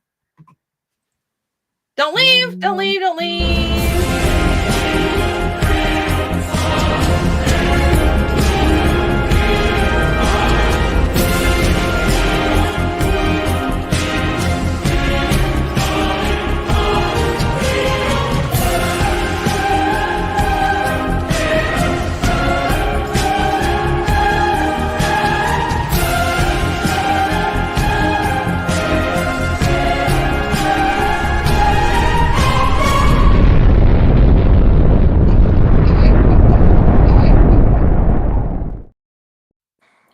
Woo! Yo, I've just Phil's got his realized. glasses on. So recently, we've been like, hey, the show has been getting like 50 consecutive viewers. Yeah. 60 right now. We're 60 viewers on YouTube right now. It's growing. Oh, It's what? getting- Good. We're 60. Mine says Yay! 90. Wait. Mine says 91. on YouTube, That'd be end? 91. I don't get that many views. That's what I see. Oh it no, right no, now. it says 94 views. What the fuck? Okay. What are you? I'm looking at? slightly terrified 91. that many people are watching us now. Okay, all the 90 people watching us right now, back our 92 campaigns. people. Hold on. I need to pull up our campaigns right now before these people go away. Okay, promotion. And my eBay auction. Yeah, pull up now. Yeah, eBay eBay first. auction. Pull up Where's the your eBay eBay? first. Shit, I don't have the link. Somebody send me the link. Yeah, I don't know if you guys heard, but Pear Berg just came out with a comic, Vatican City, through Dark Horse last week. Mark Miller, maybe you heard of him. You could get some Pear original art on eBay right now. All right. On eBay. I'm in your store, Pear, but I can't find. You used a different eBay to put up the original. Yeah, artwork. it's not in my store. Okay. Complexities, God damn it, Pear. Well, this is your eBay. Now I have to Yeah, go pick up a few books. Oh, Look up Pear Actual- Berg original art in that Google search. Or sorry, in Holy. the eBay search. See if that works. Okay, I found it. Thank you, Alex, for sharing the link. Jesus Christ, Pear. Don't make this not difficult to find. All right, there we go. Okay. Original comic book cover artwork by Pear Berg, aka Narwhal. This auction is ongoing. It's ending tomorrow. Everybody go get this. Go bid on this right now. Yeah, are you at least gonna do a stream on your own channel to play Spike McFang whilst it's closing? Oh yeah, when does it end tomorrow? 13 hours. It I ends at don't even 11 know. hours 19 minutes. 11 hours. Oh god. I don't know what that means. After. Maybe 10. Maybe that's 10 a.m. my time. 9. It No, means it's like math. it's like 8 a.m. your time, I think. Oh, We even okay. talked about this drawing on the show. You weren't even here though. We talked about the freaky dog. It was like if that was an appealing dog that didn't have the eerie eyes, then you would feel differently about the image. It ends 11 hours from now. No, that won't be in the morning. That'll be around noon. It'll be around noon Eastern time. Do we know what So 9, yeah, like 9 my time. Yeah. what book is this from? Do we know? I don't know. Yeah, Guess the what? value of art is its context. Give us the context of this art. What is this? Yeah, Pear. it's a like canceled / on hiatus cover for a Narzac project Joint. All right, cool. called Everything in This World Belongs to Me But You or something like that. Okay. mouthful. I like this It's a working gritty title. real art traditionally drawn style that you have. After seeing so much of your digital stuff, I'm liking how gritty it is when you draw on real paper. Very nice. Darn cool. That dog has seen some shit, yo. It just went up $10, That's- someone said. Yes! It is Awesome! The dog is like, no more peanut butter. Oh, my Oh, why did you have to do that? dogs love peanut butter. Oh, I don't Yeah, like that. The kids in the window are great. Yeah. Yeah, go I go will- bid on some original art, guys.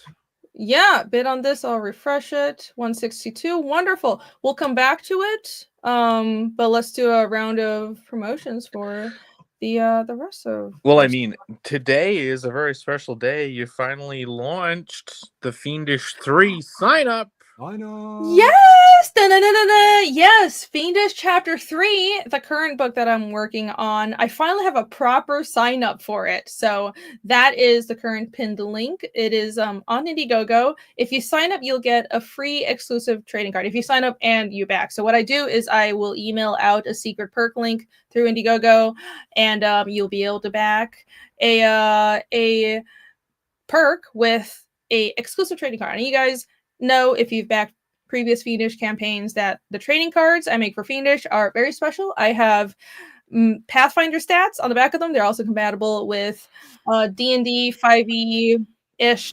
Customize them if you know what you're doing for any tabletop game, because you guys know I love my Pathfinder and I stat out everything in my comic. So that's my homage to tabletop games. And you'll get an exclusive trading card if you sign up for the book now. Also, you will be notified as soon as this launches, which right now we're looking at a June launch. I'd like to be launched by Heroes Con. That's the goal. So we'll see how that goes. But yeah, it's live now. So go sign up. Hell yeah. That cover's dope. Here. Hell yeah. And yeah, I finally finished a cover. Let's see if I can switch to that tab. This is what I've been toiling. Yeah. This, you see this art? Can you imagine how much pain I went through to draw all that detail? Make my pain worth it. Back this book when it launches in a couple months and sign up for this book. Sign up for our email list. Make my suffering not go in vain.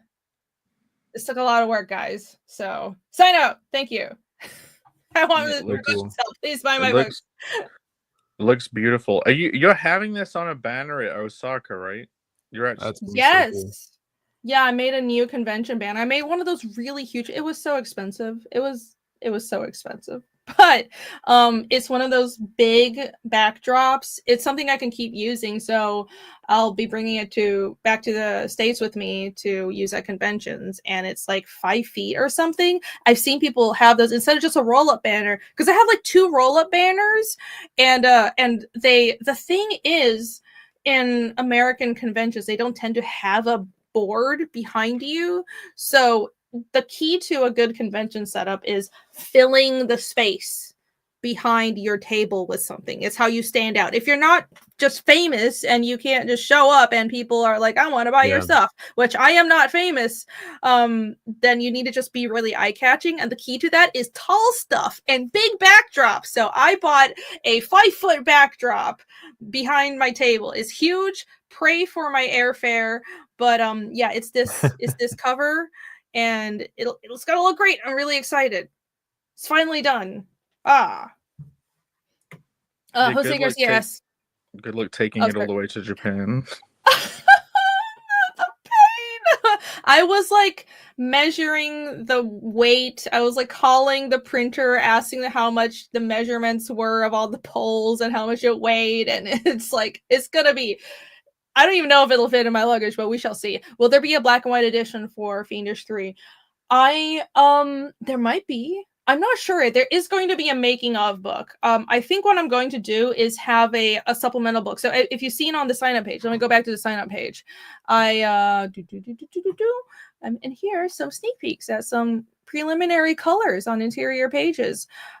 So I will have a supplemental making of book, and I think I'll have inks and thumbnails. And if you've been on the Fiendish website, if you guys have seen the digital readers, I have this digital reader on the website, fiendishcomic.com. Everybody go there. I have the pencils and inks and creator notes overlaid on top of the inks in the digital reader. I think I'm going to make a book, a supplemental book of that. So if you're an art nerd, you can look at the layouts and all the not just the concept designs, but the layouts, the pencils, and the inks for the pages. I think it'll be something like that. So you're no doing black your and white very edition. Your very own bareback beginnings, sketchy starts. Yeah. Sketchy starts for Fiendish. Yes, that's what it is. Wow. Listen, good artist steal, so I'm stealing Jake's original idea of a sketchy starts. I'm making my own version of it. Yes. It's an ether special. It's from the ether. It's from the ether. What would you? I know you don't want to be locked down because then you have to make a decision. Have you thought what kind of name you would call your side book that feels fiendishy? No, I haven't thought of that at all. I legitimately haven't. So I have no idea. You're free to give me suggestions that I can steal.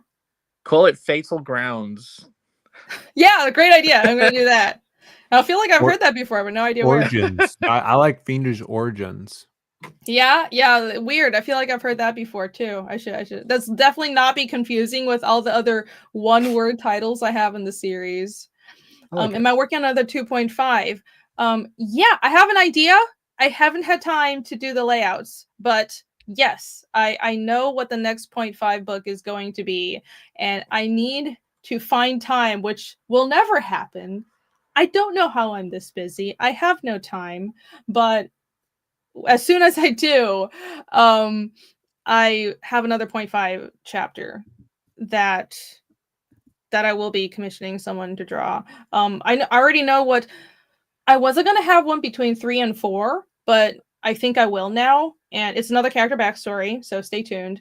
And actually, the next 2 will both be character backstory. So there will be another 0.5 chapter after 4. But yeah, I'm super excited. I've been planning everything out.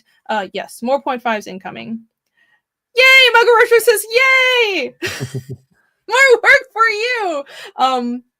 I'm working on it. I just don't have time. Right. So yeah, go sign up for Fiendish 3. And also, let's see, we have not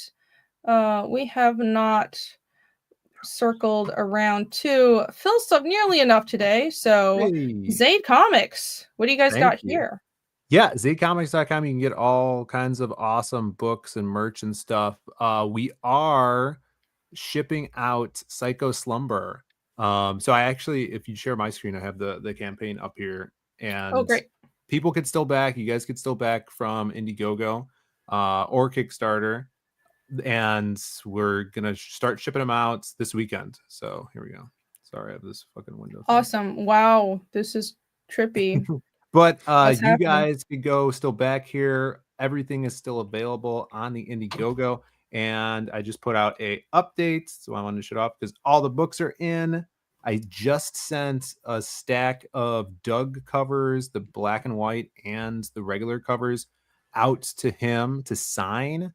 And if you guys did get signed copies, he says he's going to do some remarks on them as well. So you get some little extra awesomeness from Doug Mankey, a total boss. I might have accidentally sent him all the black and white ones, so he might have to send me some back because I couldn't find them in the kitchen. But they're here. You guys could grab them. Fulfillment's not going to take that long. We're going to be packing all day tomorrow, labeling on Saturday, and then shipping stuff out on Monday.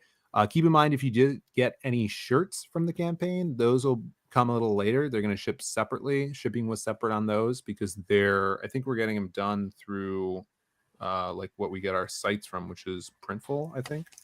So the shirts will be on a little delay, but these bad boys should be all in mailboxes by the end of the month. And we'll have some at Heroes Con as well. And I'm working on a bunch of other stuff, secret stuff that is going to be coming out this year, including the Western. I'm super hyped about. But thank you guys for supporting. And yeah, check everything out on zadecomics.com. Oh, I wanted to show off. This was our C2E2 banner, the new banner that we did. Sweet. Flawless graphic design, totally readable. Yeah. Yeah. You sound so sincere. Wow. Very and then this was also the con. I didn't buy this because it was $500. So. Oh my god, that's a lot. Yep, that is far too much. Does it actually function as a real life gun? I don't think so. No, then it's it would have definitely been worth not it worth if it was that. It's not. Yeah. Shout outs to Wolfwood. Well, very cool. Go back that. And I'm looking forward to check getting out one of those in Heroes. zadecomics.com. Yeah, Yes. if I can't share Yeah, anything. big, So I think. yeah. Okay. Yeah. I don't. You I don't have to share anything because here you go. Hooray! Yes, this is Connell the Barbarian. It's like the complete flip side of the coin to Fiendish. Whereas that's dark fantasy that's very serious. Connell is a very high effort, ridiculous, raunchy comedy. And I don't think we haven't played the trailer in a while. We could Yeah, it could explain it better than I could. Do I have the trailer still loaded? It's on the page. It's on the page. Oh, well, no, I have the trailer loaded on my end, so I'll just play it. Oh, great. Hell yeah. From the launch. Yay! All right, here we go. Cardinal the Barbariano. In the world of Deploria, after years of solitude, a dark, erotic curse threatens to be unleashed. Walking through the forest, watch blue guys on the prowl. There's only one man there to stop them. If you just stop joking around, they come here to invade your lands, bring life here to an end. But you just want to get real drunk and make lots of new friends. Carnal the Barbarian, Carnal the Barbarian, Carnal the Barbarian.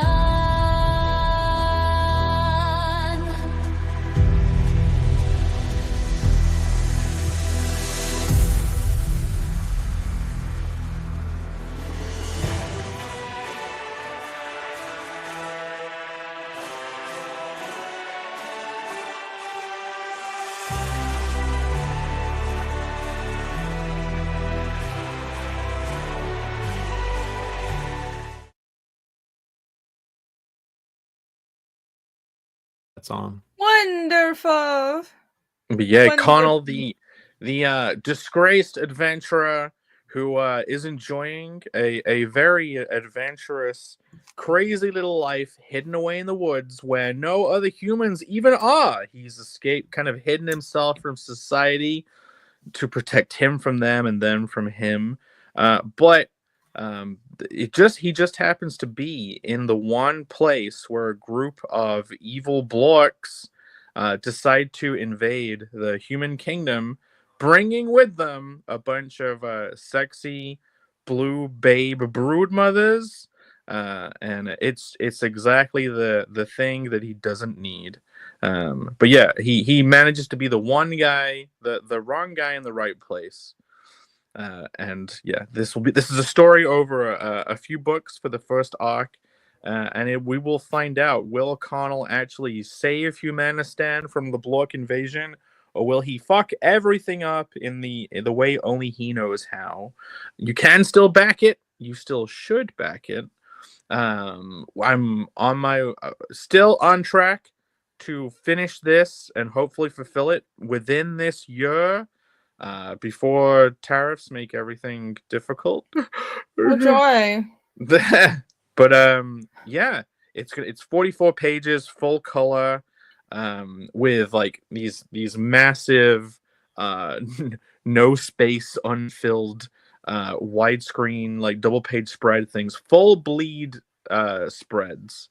Yeah, and that you'll pick it up, and I don't think you'll be able to put it down until you finished it. And once you do, you'll be craving even more. And there will be more on the way, because as soon as I've got this done, I've been making progress on the first side book. Irene mentioned her 2.5s. There's the Connell the Barbarian side quests, and we'll be launching the first one of those when this is all wrapped up. But yeah, new covers coming soon on Kickstarter. I have wanted to talk about this more, but it's taking a bit of time for the guest artist cover to come in. But yeah, so. No, it's I have seen previews of the guest artist cover and also both the side book and the Kickstarter covers, and trust me guys, they're great. You should be looking forward to this. So yeah, follow Jake, check out this campaign, back this campaign, of course, because you want these covers, especially my cover, this one right here. I mean, yes, a beautiful, and like of course you want your it, cover. Your cover came out beautifully on these flyers. Yay, look at that! Look, that's the get it right, Jake. There you go. Like, look, it printed beautifully. I finally figured out what settings to get the CMYK to come out the best out of InDesign, and like this is the proof of it. Like the colors are going to be so absolutely perfect in the final print. Plus, anyone who backs on the campaign, this logo is going to be gold foil for anyone who backs. But later on, the books available after that are not going to have gold foil. It's just going to be printed like this. So if you want the upgraded edition, you either have to back. There'll be a few available after, but they're going to be more expensive. They're not going to be the regular price. So yeah, if you want the legit, the boutique, the exquisite edition of the book, you want to back it whilst it's still up. But yeah, I'm excited about exploring this world more and more. It's totally a Springfield-ified fantasy world. Like if I don't know how many people in the chat even cared about this, but if you're excited for Matt Groening's Disenchantment and then got really disappointed by it, I'm hoping Connell fills that desire, because I had a huge desire for that to be good. And so I'm hoping to create this high effort world of like interconnecting locations and systems and characters that reoccur, kind of like the Seinfeld world is very Springfield-esque. Connell has one of these worlds where the characters' relationships will reemerge and build, and I'm hoping to create a bunch of different characters that you're gonna love, And Connell is one of them. Unless you're that one guy on Newgrounds who was like fucking hates him. But hey, Well, you can buy it to see what there is one point in the story when it gets revealed why he was disgraced, which is it's gonna be fucking funny. But the thing with Cardinal is he's one of those characters that fucks everything up, and that's the story. And that can be very frustrating for some readers, but I find it hilarious. I think it's so funny. He has this curse which nobody knows what it is. Clearly, no, it has never been revealed. What might be this erotic curse? But anyways, he through this fantasy land just fucking everything up, and that's what drives the story forward, and I find that massively entertaining. Maybe that's not for everybody, but I think you will love it. So you guys should definitely check out this campaign, and you can read a preview on Global Comics, right? Yeah. Don't forget to mention that. You can go ahead and read it and see if it's for you. All of us have some Global Comics. You can read the first 8 pages, and I've got another 8-page preview. All I've got to do is color it. Here we go. There it is. Yeah, check it out. Yeah, let me post that link as well. Yes, for free. It's so, and obviously, if you do read this, there was one point when I was working on this and I started reading Berserk, and it was a little less hardcore. That's not a story; it's a premise. Tell me your ending. I need to know if it's a good story by knowing your ending. Yeah. There was a point working on this where I was reading Berserk, and then I felt everything that I'd written was just far too saccharine, even though it wasn't. And I'm like, I need to ratchet up the brutality of this world. So it's that Conan the Barbarian is comedic brutality. So if that's your thing. Something. Yeah, I think you said something about there's somebody dying in every there's like a main character dying in every scene in the book, I realized in the first book. Oof. There's a significant character death. Comedy, guys. And it's always almost casual, and no one gives a fuck that they died in every single one of them. Well, it is a kind of a comedy. Are they really main characters if they die in the first book? Maybe if they have force ghosts or something that come back later. Yeah, that's true. True. Well, here you go. I posted a link to Global Comics, and thank you for the other links. Maromi's posting our other Global Comics links. Check out Carnal the Barbarian on Indiegogo and also right here. And all the rest of us also have Global Comics. Here's Normal Comics Pairs page. Yes. Here you go. Check this out. Robozan and Earthbound Part 1 is also on Global Comics. Go read that. Phill has a Zaid Comics page. Check this out. Hey, you post actual updates. I should start doing that. Yeah, do that. Yeah, you could do. I don't. Hey guys, do that. Oh my gosh, I haven't. It's a really good website. Like, the reason Global Comics is so good is the reader is a really great digital reader. You have different formats for like reading on a tablet or phone, and then you can read as a double spread or page by page. And it's like actual good resolution. But also you can link to your crowdfunding campaign. There's like the social media-ish function where you can post updates, and there's a discussion board. I just haven't used it because I'm fucking lazy, but you have, so that's good. Yeah, check it out. It's fun. Check it out. Hey, Jason is in chat. What's up, Jason? Hail. Thanks for being here. Yeah, Cyborg. Sai is here. Hello. Yo, what's up? They're gonna add they have like a beta feature for conventions as well, which they haven't updated, but like I think they're going to like cool. I know they have a space for it. I'm looking at it right now where it's conventions. And maybe they'll put a list of conventions that are happening, and then you could say, "Hey, we're going to be at this convention." That's what it seems like it would be, RSVPs and stuff. That's awesome. Imagine if they had you know how Steam has Steam sales? If on Global Comics they had a convention where like a selection of comics were free to read for a weekend for like everyone. Oh yeah, guys, I'll be right back, but chill Global Comics for a bit. Bye. Yeah, I think that would be awesome. Like, I reached out to see if they were going to be at C2E2, but they never got back to me. But they were at New York, right? Yeah. So I hope they keep going to cons so they could, talk. I to think they guys will. like you. I'm looking forward to. Hopefully they'll be at New York again. I can't imagine they wouldn't be. No, they're doing a great job building this site. They should do that conventions idea. That would be genius. Free because Steam has like free weekends for games, so you could have free read weekends and call it a convention on the website. That would be pretty cool. Yeah, that would be great. Yeah, I wish there was like codes as creators we could send out to, like, hey, you could read this with this code. I'm sure they totally have that capability, just like implementing it. And I know that they have special things like discounts and stuff.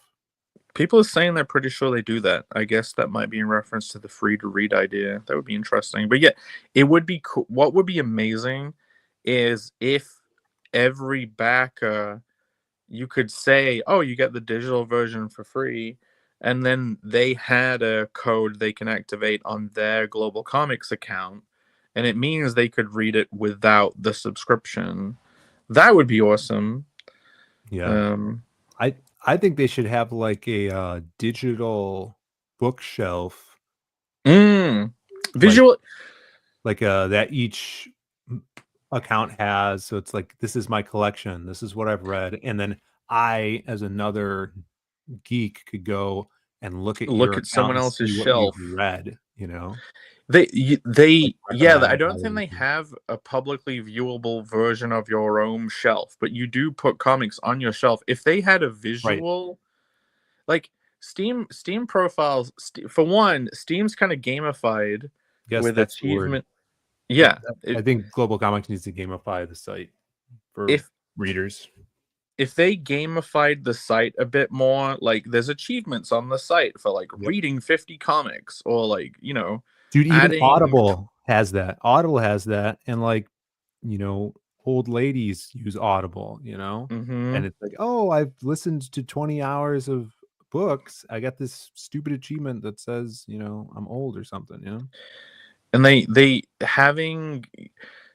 making the profiles more visual in a way that makes each user feel like they have ownership of this little visual space, like it's their profile. Visualizing the shelf. Maybe if they've left comments, it's like pinning their own reviews, like see a comment as a review or something. Newgrounds has reviews. All the comments are essentially reviews, not comments. Actually, yeah, look at it. Would taking from Newgrounds, even Newgrounds has a very gamified website too, and it works great for them. How cool would it be to eventually get this site where you could do digital head sketches for Global Comics, where it's like you pay, $50, and then Irene or you could draw a special head sketch that's in their book. Now that would be kind of like NFT-ish, but no, that would be interesting. Would be cool. Yeah, and it only comes up on that. And I mean, even the way that Netflix and different games on Steam, they'll have like avatars you can choose that are the characters from that IP. If someone has a book on their shelf or have read something, like it unlocks a set of fiendish avatars for them to choose from.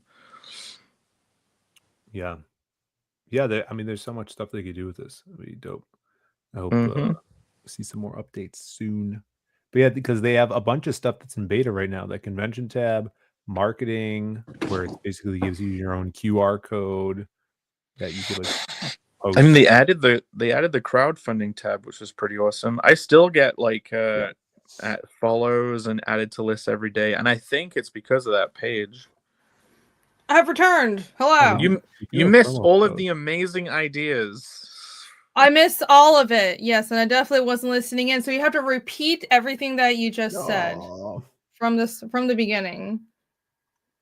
So I just got, when I went into my Zade Comics settings on Global Comics, it asked me, because my crowdfunding thing ended, it says, was your crowdfunder successful? So I wonder if it's like now there's a little token by it. I'll have to check. There is a Mm. category for successful crowdfunders, which Oh, sweet. you're in. Last time I looked earlier today. Noise. Awesome. So, Oh. Yes. pretty dope. Here, yeah, yours is also my Global Comics page. As you can see, I don't have an activity tab or post updates, which I should, but yes. Another great thing about their site is you can have multiple languages, so check it out. I have Finnish and Japanese, all 3 books now on Global Comics in Japanese because I got it translated. Of course, that's how I have the Japanese editions that I'm bringing to Osaka. Yeah. So yeah, I love the site. I think it's finally a really well made digital comics site, and they have everything. It's they have tons of indie books, but also Dark Horse, DC, lots of mainstream books, and they don't neglect you just because you're indie, which I think is fantastic. I met the Global Comics people. I talked to them at New York Comic Con, and I mean, I think they know what they're doing, and they love the medium. They love the comics. So check it out.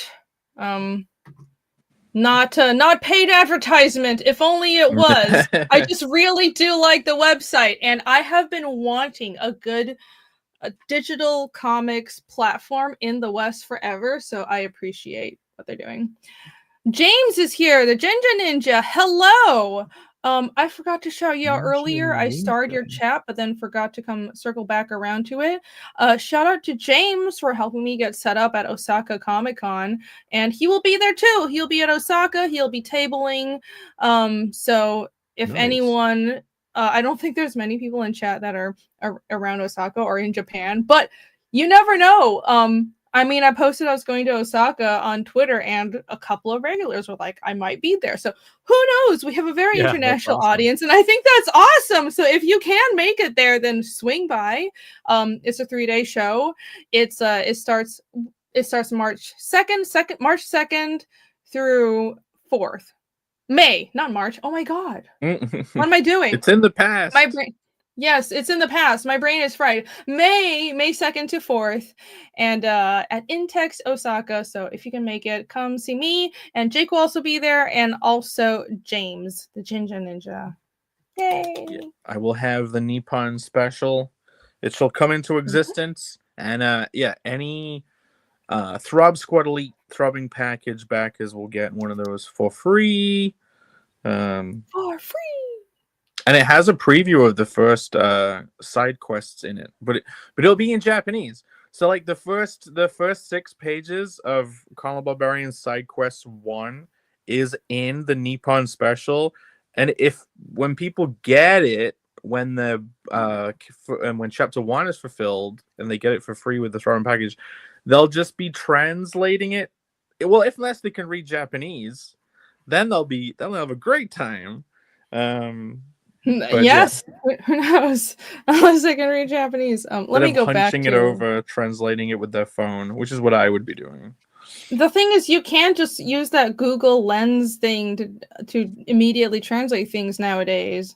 So it's, I mean, modern technology, the power of tech.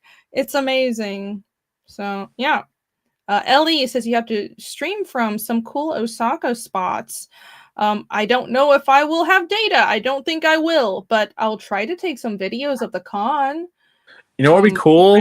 Getting a shitty old DV tape camera and taking videos of stuff in Japan like it's the 90s again. That would be cool. That is something retro. That would be fun. Let's see. I want to show my convention setup, but Photoshop is lagging, so give me a minute. 8 bits! In the meantime, yes! Narwhal's eBay auction. Everybody go check this out. Check it out. Yarg. So can you give us some more background on this project? It's a Narzak book that's kind of on hold, is it? Yeah, it's like a Western romance 20-page one-shot, just like a short story kind of thing. And it's pretty fun, and I wanted to draw it in the Vatican City style. Mm, So this is kind of the Vatican City style, just traditional inks and then colored or whatever. I have the colored yeah. version somewhere too, and I was saying I'll probably publish it as a print, in an upcoming campaign just for fun to kind of Yeah, because there's a having it out there. dog here, and then your next book has dogs in it. Yeah, something like that. First, maybe for Cerberus. Cerberus is going to launch in like June. Oh, Everybody's cool. launching in June. June launch. It's the mad scramble of, oh no, we didn't want to launch before tax season, but also don't want to launch too late in the year, so we must all launch in June. That's what's happening. Yeah, At least that's how my mind works. Whoops. I want Higher I want to catch salary some of rate. the Vatican City clout a little Hype. bit. Yeah. I'll Look, see it if went any up of that more. Yes. even translates. We'll see. But Just went up You Two more never bids. know.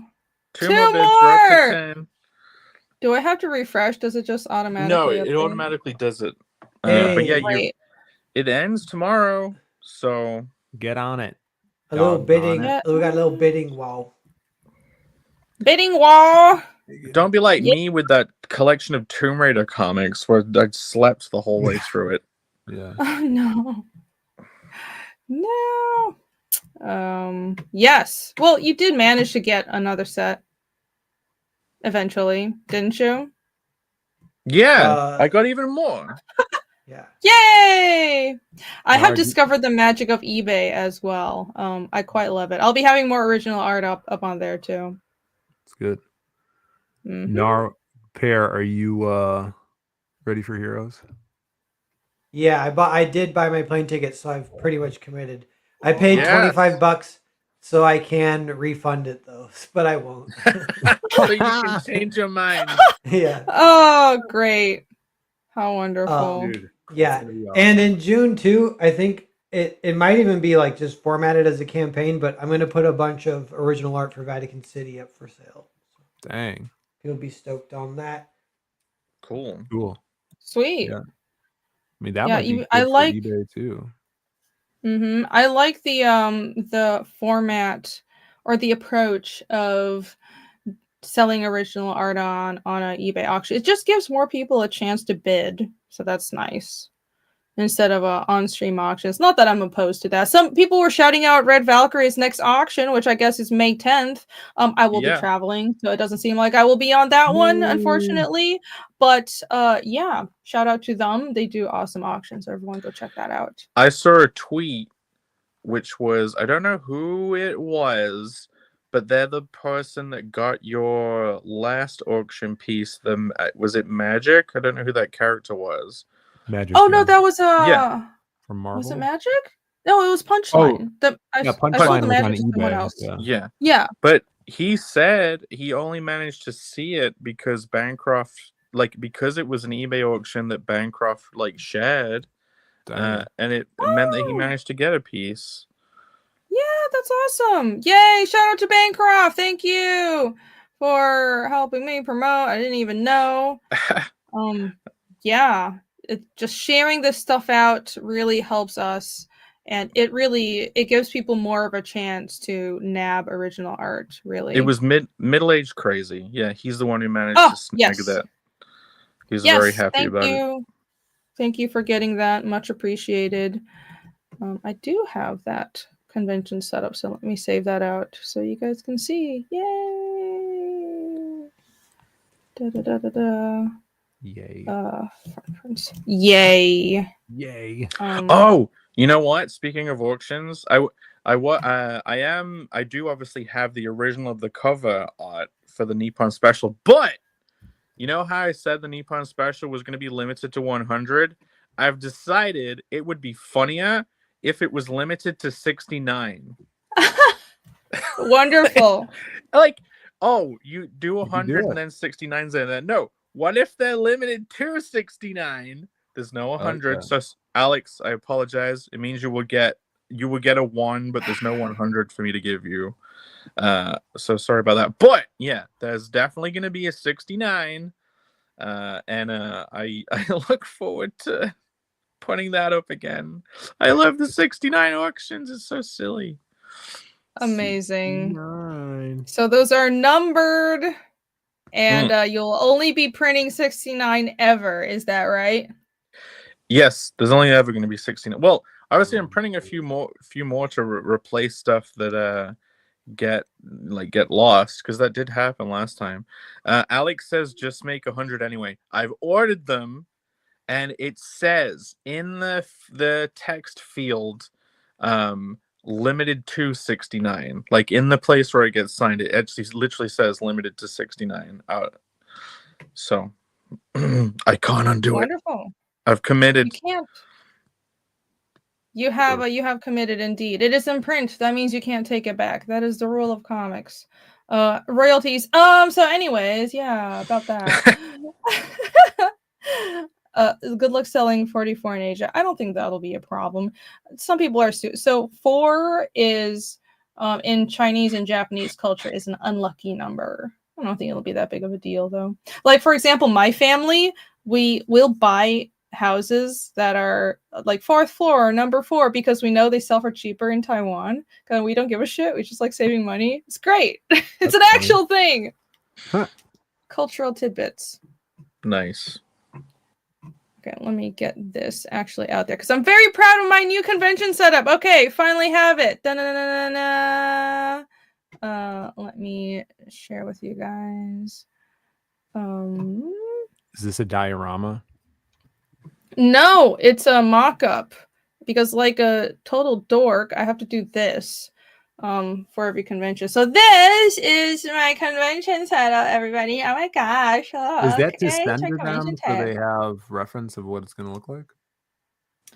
No, it's just for me because I want to see what products to make and how big they're going to look and how appealing it will be. I've been working very hard and maximizing my convention power for the past year.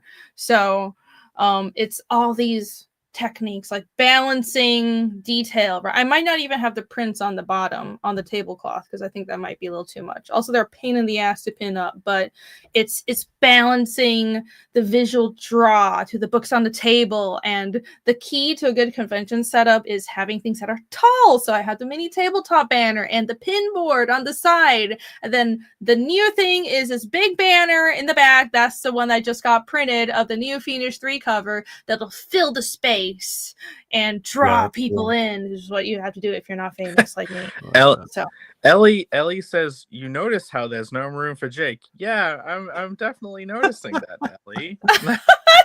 You will have a corner. Yeah, corner table. There's the side table, like the heroes. You see, wait, I hear it. I actually have a little side table, which probably you see on the far at the left, there's like a little bit of space where like there's a little Ragnar head. And I think that's a business card. I think maybe I could use the tiny bit of space just to the side of that. I think. Yeah. Hey, listen. This is my default setup, okay? I mean, I can change things a little. It's flexible, but you won't be able to see me. Well, the idea is I want to hide from people and I don't want to be seen. So, I mean, that's good. All I need is their money. So yeah. Wait, yeah, look, you have Fiendish 3 on this table. This is definitely not the Japanese table because Fiendish 3 is on the table. No, I'm not going to do a new mock-up for every convention. This is the general mock-up. This is hopefully what my table will look like by next year, honestly, because this is when Fiendish 3 is out. But yeah, I want to have just a row of Fiendish books out front. Obviously, in Japan, the setup will be different. I will have the Japanese editions instead of these. I don't have everything with me because I'm traveling. Backwards. Yes, it will totally be backwards. No, it won't be. I'm actually not flipping the books. You need to flip the whole setup. Yeah, the whole thing just upside down. But I will clear out a little sliver of the table for Jake. He'll be able to have a little bit of carnal stuff just right on the corner. So don't worry. Michael Deitch says Jake has a folding chair, holds the books in his lap. How wonderful of me! There you go. That's more like what I. It'll be more. Like that. You know. Go ahead. No, go on. I like this. I was just going to answer Jolly's question. Do you sell a lot of pins and prints at cons? Prints, it depends. Pins almost always sell. People love pins. Yeah, enamel pins are a surefire sell if they're well designed. If they don't look like shit, of course. But yeah, super popular product. My Skull Shield pins from Phoenix 2.5, those sell really well. Even people who don't, because like it's a cool looking pin. I designed it to appeal to normies who aren't necessarily comic readers. So yeah, those and the regrowth pins sell really well. But prints, it depends. Prints are one of those things, just like original art, where not every con, it doesn't do well at every con. So, yeah. I'm hoping the Japanese love the blue Dick Hex keychains. I mean, I think it would do well. It seems like the humor matches Japanese We'll have humor the banner. so well. They'll be right there in keychain form. Hopefully, they're like, "Oh my god, hilarious foreigner." I think people would like it. So, I am all for expanding international. I encourage other people to do the same. I've been saying getting your stuff translated is not that difficult. Use the internet. I hired a translator and he's been great to work with. And I'm going to be doing a Chinese edition as well. Of course, I'm a native speaker, so why wouldn't I? It's a new audience that's out there. It's a whole wide world out there that we can reach on the late interweb. So you're already huge in Mexico, so tap into that market. Well, I mean, I'm not. I have a really old drawing that's fairly well known, but people. Yeah. I mean, if only I could leverage that into people buying Fiendish. Jose says, make it interactive so people buy stuff from your site with a con experience. I will be handing out flyers for the Fiendish 3 campaign. I don't know if I'll do a campaign that will be kind of last minute. I was thinking of offering the Japanese covers on with the Fiendish 3 campaign. Yeah. So I wasn't thinking of doing a campaign. I'm not going to make any promises of running a concurrent campaign with the convention because I hadn't planned for that, but I will certainly have the covers available as well. The Chris says QR codes. Yeah, what we did for C2E2 is I had a sign on top of my book display that it had a QR code to the site, and it was if they sign up for the mailing list on my site, they get $5 off of anything at the con, and people did that a lot, so that helped with sales, I think. So I suppose a QR code would have been good for the flyer too, but I don't know. The design looks good without it. It's fine. If you have a simple website, then I think that's like Carnal Comic is pretty straightforward, right? Yeah. I was thinking in at Hero, since we're all gonna be there, a cool idea would be a should I say this? I might as well. I think it's a cool idea. Oh my god.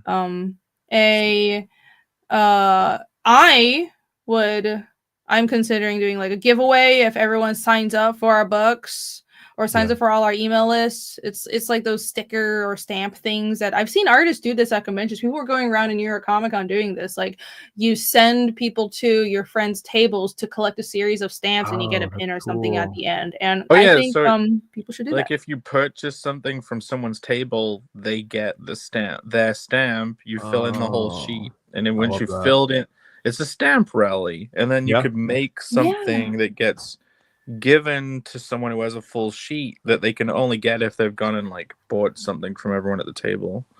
That is really cool. I like that. Yeah, and it could the stamps could just be like sticker. Like we each make our own like small sticker that would act as the stamp.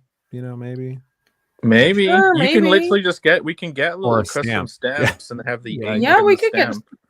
We could straight up just get stamps made. We just have one person make it and then hand it to every we each have some at the con. It would be fun. I like it.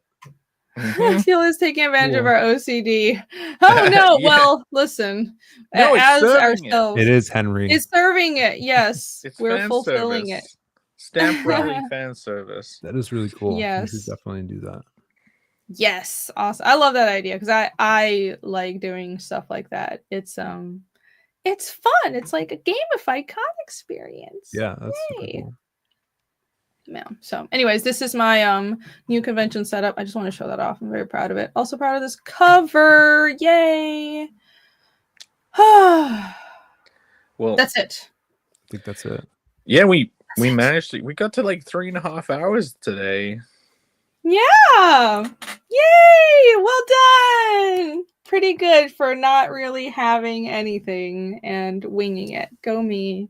Really good. And thank you discussion. all It was for your fun. input as well. And new people in the chat. I've seen new faces, a bunch of them. Yeah. So. If saw quite a few new people today. I don't know.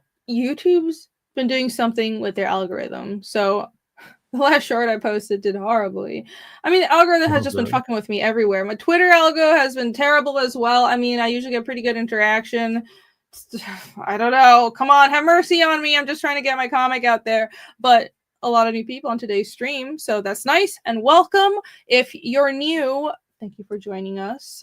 Again, this is the Creative Block. It's a rotating show. We rotate between all 4 of our channels. We talk about storytelling and comics. And if you would like to catch more of our shows, don't forget to subscribe and follow all of us to catch a show next week. Yeah, and every Thursday, 10:30 p.m.ish. Are all the channels in the? Yeah, everyone's YouTube's in the description. I think next week it's Phil's. Probably. Yeah. Cool. Yeah, I'll definitely do a PowerPoint. If not, have a guest on or something.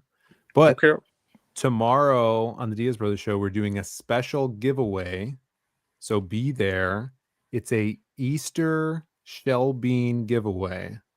A very special Easter one. So be in the chat. And then next week, Creative Block on the Zaid Comics channel. Awesome. Good.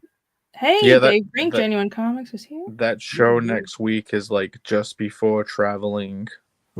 Begins. So it's like, I can't wait. Japan's gonna be freaking amazing. You've never been. You're gonna love it. Oh god. It's amazing. I love showing people stuff. I love being a tour guide. I mean, I'm not Japanese. I'm not like the best tour guide there, but I have been. Anyways, if you haven't been to Japan, Magic Land, you're gonna love it. Victor, I don't think so. That trip to Japan is no joke. No, it's not. It's not. I'm excited to be back too. I've been researching etiquette. I want to be a good foreigner. I don't want to be one of these fucking dickheads who gives everyone a bad name. How many kimonos are you gonna wear? Well, I need at least like 50 to patch together to fit me, right?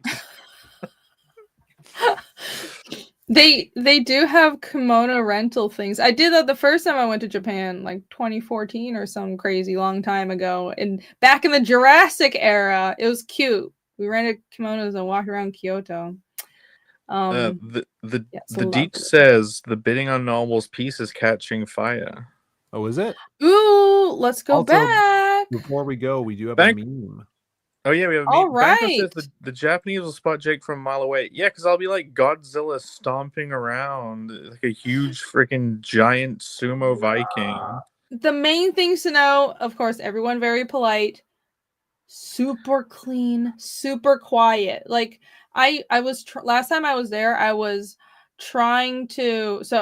Last time I was in Japan was right when I was working for as a background artist on Hitmonkey, and because it's set in Japan, I took time off work to go to Tokyo Comic Con, and I was like, you guys want me to take reference photos while I'm in Tokyo? And I had to go out of my way to find grungy back alleys in like some like clubby areas of Tokyo. It was hard to find streets that weren't perfectly clean and neat and had old grungy things. Like I had to find a local to take me. So that was fun. Yeah. Very clean. Everybody's very polite. And fuck the people who go there and try to ruin that. Nuisance streamers are a plague on humanity. Fuck them. Ugh. Throw them all in jail. Alex VRB for $2, working to finish the part. First part is up. Yes, awesome. All right, let me pop up pairs auction again real quick, and then we'll jump over to the meme. Da da da! I think I have to refresh. Do I have to refresh? Do it. Oh no, it's still at 10. Yeah. Okay, I guess he was commenting on how well it was doing. Well, it's getting Okay. closer to 200. Well, so that's I was deceived, but yes, let's get this up to 200. Even that is a steal, guys. 6 But We hours. just killed an angel. 6 hours. Yeah. I just did. I killed an angel. No. Well, everybody, help me revive this angel. Let me help me undo this horrible, horrible mistake. Look, I am the dead angel. No. Ah. Pity says, Jake, your voice and your hair will win everyone over. Everyone will be commenting on your hair. So, you know, it's so funny. My, like people, some people in Asia, especially older people, don't know, like, have no idea how Western people work. They've never seen a European before. So, like, last time I was talking to my grandma, last time I was in Taiwan, I was talking to my grandma. She's like, do people really have red hair? Like, did they just dye it, right? I'm like, no, some people just have hair that comes out red, and she didn't believe it. And then, like, it's very cute. Or they think all Westerners, all white people are blonde or something. It's very, very you will be commented on, and you'll stand out. They'll be like, "Is it real?" I'll be like, "You can grab it if you want." I'll just have a bunch of Japanese people tugging on my hair. They will probably not do that because they'll be polite, but I couldn't possibly. Yeah, they don't even point in Japan because it like singles people out. That's why you have to do this. You do this. The you presenting hand. You have to do that. It's great. Yeah, we do the same thing. It's polite. You don't take phone calls in restaurants and stuff. You have to like sneak outside because that's considered rude. I didn't even know that. I would have been rude. In like the early 1940s, they were like pointing at airplanes. Is that what that was? Instead of using their pointer finger. What? Yeah, with the hands. If like you see an airplane, it's like up there, and that's a different time period, I think. Yeah. It must be. You mean that one airplane? Yeah, like 1938, 1943, stuff like that. Teachers in China call me the falling tree after the drinking party. That's pretty good. That's pretty good.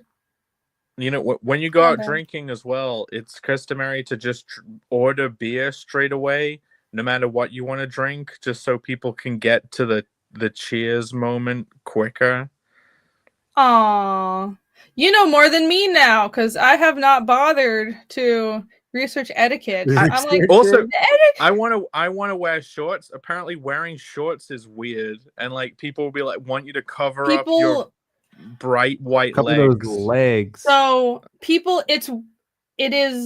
people dress differently. Well, first of all, in Tokyo, everyone is well dressed. Like especially if you're in Ginza, everybody's in a suit. But just in Japan in general, being well dressed is important, and nobody goes out in just their pajamas like they do in America. People will be like a fucking yoga shorts and just looking like complete dog shit wearing their Uggs or just slippers. Nobody does that.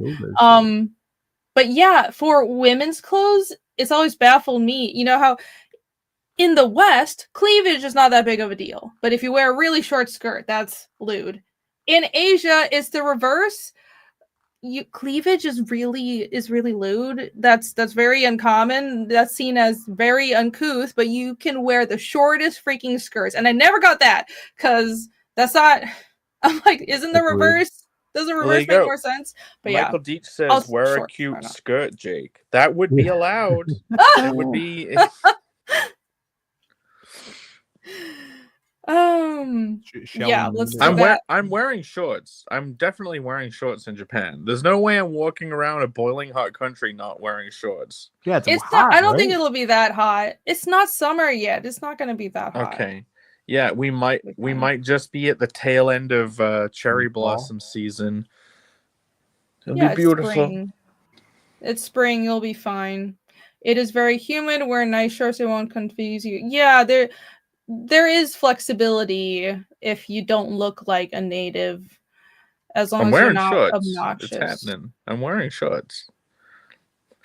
Irene's like, oh god, I have to be around this guy wearing shorts and pants. No, it's fine. The same rules don't apply to Westerners. Just don't be obnoxious. All right, I will pull up the meme. I have found it. If hold on, let me save it first. Save image, because I want to pull it up from my desktop. There we go. Is there a second part to this, Alex? There must be a. Parts. He said he's part working. two. Oh, he said he's the second one's also up. Yay! Okay, all right. Let me share. I'll have to It's stop right sharing under it. this Nice. first. Yeah. I'll balance out the shorts with plenty of cleavage. Spider bike. Great approach. I'm so glad that I'm so glad this will be. Gotta get the girls out. Uh-huh. Phill was disgusted by that. Well, I think that you'd think they wouldn't care about cleavage over there because they notoriously have. Maybe it's like No a cleavage. jealousy thing. You know that theory we had where, like, when women enter a room, they look at all the other women, and the one with the largest boobs is the dominant woman. Right. Yeah, and Maybe all their it's like- periods align. The period sink instantly. That's In not how it unison in works. seconds. Maybe they're just like angry that the competition could be so easily won by one woman with the big bobams. Yeah. I don't think that's what it is. A more accurate, maybe it's subconscious, and I'm just in denial of how women work. I think a more realistic thing is women will instinctively judge each other on their clothes, like, Boob ooh, who's size. prettier, who's the slutty one. There's like definitely a Ass is catty, flatter. judgmental thing. But anyways, I ain't got time for that. I only think about comics. Yes, meme. Let's go. Woo! Mimi. Ba bam! Yay! Oh my god, he's going off script. Multi-panel. Not a Multi-panel. square. What is happening? He's a Alex? rebel. What is happening? All These right. are moments in time. So for all Yes. the new people, watching who hate AI, this is the part of the show. Alex every week, he will hastily cobble together a meme referencing moments from the show you have just watched, and we all laugh at our own jokes revisualized in AI. Yeah. form. Alex is the MVP. He's been making these memes from the beginning of the show. He is much appreciated.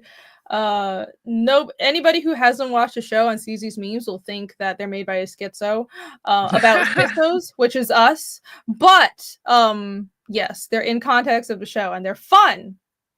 There you go. Yay. Victor, oh thank you. I sure hope so. That would be great. Look at the yo-yo.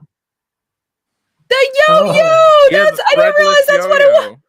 Oh, that's great! I didn't realize that's what it was. I thought it was one of those like bells, but turn on its side.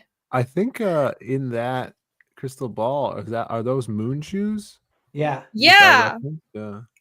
Yeah, so who's gonna be Napoleon? We also have a running Napoleon joke Right. Jake. for the new people. No, that's not right. That's right. Oh, Definitely Spike not McFang. it. What even is that? What is that? That's Spike What McFang. Is that what it is?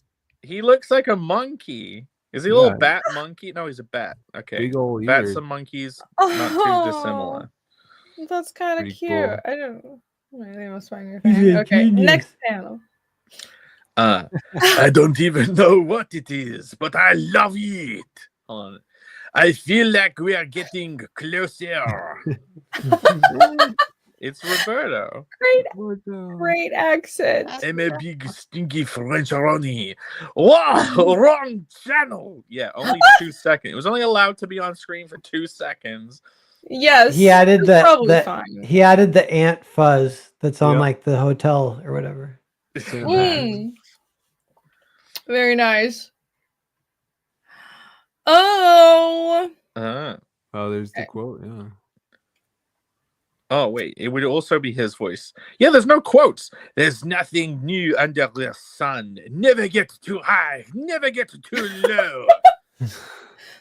Napoleon Final Le Bonaparte.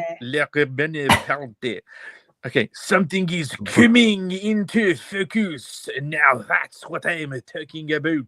Look at that! Wait, maybe that's we're all spoilers. playing- Maybe that's spoilers for all the people in chat who hate AI.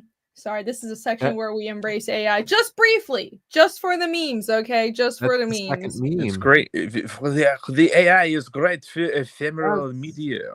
Yes, look at it all your is. nice It's little great previews. for the funsies. And look at this! Ah! Aww. So cute! Wait, look at the. Oh, Wait. Zoom in. All the Zoom way in to the where? bottom. Zoom in at the bottom. Zoom in at the bottom. What? How do you do that? Look at that! Oh my god! Oh my god! That's awesome! What the fuck? No, Look at the. Oh, I Nice. love it! Great job. There's a little cousin of your figurine! And Oh a my cardinal and a Nosferatu and two! I I want one! like how short Charm was. That's his real size. It's accurate. That's adorable. Look, yours even has the masquerade. It's awesome. That's amazing. That's amazing, Alex. Oh my Alex says, God. if I had more time to stir the haystack and better source image, I could have improved them. No, this is great. No, This is awesome. we gotta find Yeah, a way to cool. make this kind of thing. That Kyle is so fun. We need those. Yeah. Yes. those are dope. I bet it's not nowadays. It wouldn't be that hard to make little figurines. 3D print. And them. 3D print them. Yeah, we Yeah. just 3D print them. Oh man, now I want little figurines of all our characters. Yeah. Yes.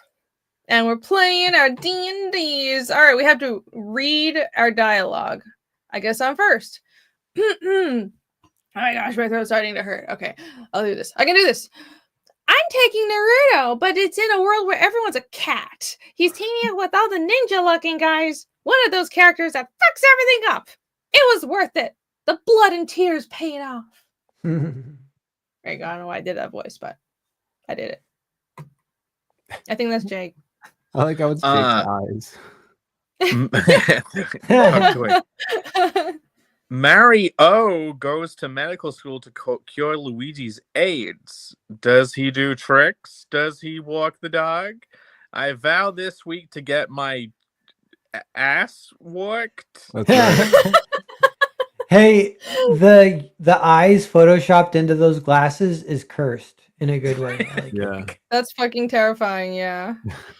Look at that. Wow. The mutton chops. Oh yeah, Phil's beard is taped on to the guy with his hair. It's like in real Horrible. life. You know what? Someone asked me at C2G, you know, Isaac Bell, his wife, Alexa, asked me if my hair was real. She's like, "Is your hair real?" And then I thought she was talking about my hair. I'm like, "Yeah." And she was referring to my facial hair. And I'm still like, "Yeah." And she's like, "Oh, that's cool." Why wouldn't it be real? I didn't know it's fake hair out there. People faking their facial hair. He's She's like, "Are She you just actually a thought, what- woman?" She just in thought, why would disguise? anyone choose that? Probably, Yeah. yeah. Like, is Oh, this no. clothes or? He's Like, like, are you- "Are you I mean- James Bond undercover pretending?" I said, to I be-" appreciate the compliments, but I'm in a happy relationship, and your husband's right next to you, so please. I'm respect sure them. that's what happened. I He's don't like, think. "What are those pubes on your face?" Yeah. Yeah, Phil. I don't think her saying that's cool is a. I don't think that. compliment. Yeah, No, I she don't said, think that's "That's what was, really was cool." happening. That's really. She said, "Isaac, that's really cool." Like, you That's should do something like really that. cool, Phil. That's Yeah. like when someone comments on a story decision and is like, "Did you really do this?" And you go, "Yeah," and then they go, "That's interesting." Or they're like, "Yeah, your banner is really legible." You know. It's as It makes legible as sense. all the graphic design you do, Phil. Yeah. Yeah. Well, This is what true friends do. True friends. Salt that brain, Jake. You don't want a small smoothie. He's the guy that always had floppies in his trunk. That's the payoff. The Chekhov's yo-yo. Yeah. Nice. Nice. And it's paired with a Vatican City beanie. That's great. Look at his shirt. Nice. Vampire. Just says vampire. I like that. Yeah. What you need is a good schwitz. Back to the bullet point system. I invented that. The main secret is the stair climber. That's great. And he's holding a carrot. Yeah. You're holding it because Pear's always, if you didn't know, he's always munching on carrots. Hey, there's my flower there's a mug carrot right right there. You have a carrot. Oh No, he's eating the awesome. carrot live. Carrot No! punch tomorrow. He's carroting. Look, at least he's not peeling the outer shell off a bunch of pistachios or whatever they were. Yeah, could be worse. We have heard worse sounds. Yeah, there was the meme and right in here. Look, so adorable. Thank you, Alex. Forget another. Thank you, Alex. The little little figurines were great. Yeah, they're so cute. Now I want a set of them. I don't know how Wouldn't you that got be the so AI to. cool? The AI never converts Connell's face very well, so very good. Yeah, that's awesome. Somebody make a set of these for us. We need like those. This is.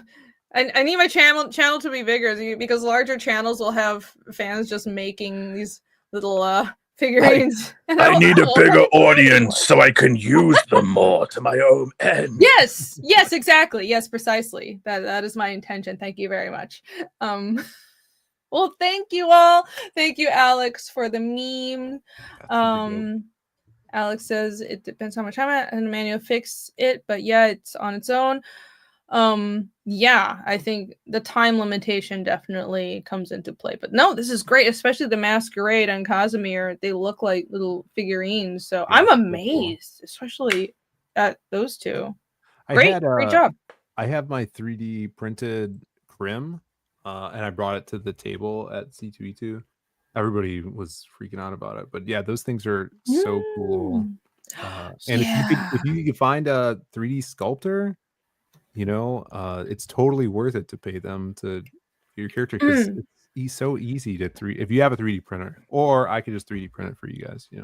Yeah, that reminded me. I got a 3D a sculpture of Ragna. That's right. And I haven't bothered to do anything with it, but shit. I should do something with that. Yeah, I don't know, maybe I'll offer it with the campaign. Definitely hire an artist. Don't use the AI to make reference images of it, then use a different AI to make a 3D model of that image, and then put that as the 3D print. That would be terrible. I mean, no, you should not that would be terrible. Yes, that would be terrible. Don't do that. Easy. I mean, I actually paid an artist. I will have you all know that for Fiendish, there is no AI. I pay people exorbitant amounts of money to do everything and or slave over the work myself. But hey, if other people want to have fun with AI, I don't really care. But everything in my business is done by real human labor and pain because that's what people want. Suffering. Yeah, that's what it's about. Right. Okay. One last round of shout outs. Where can everybody find you guys? Jake? Click my channel, Hyperwizard, in the description. And then also go to connellcomic.com. Or, do that.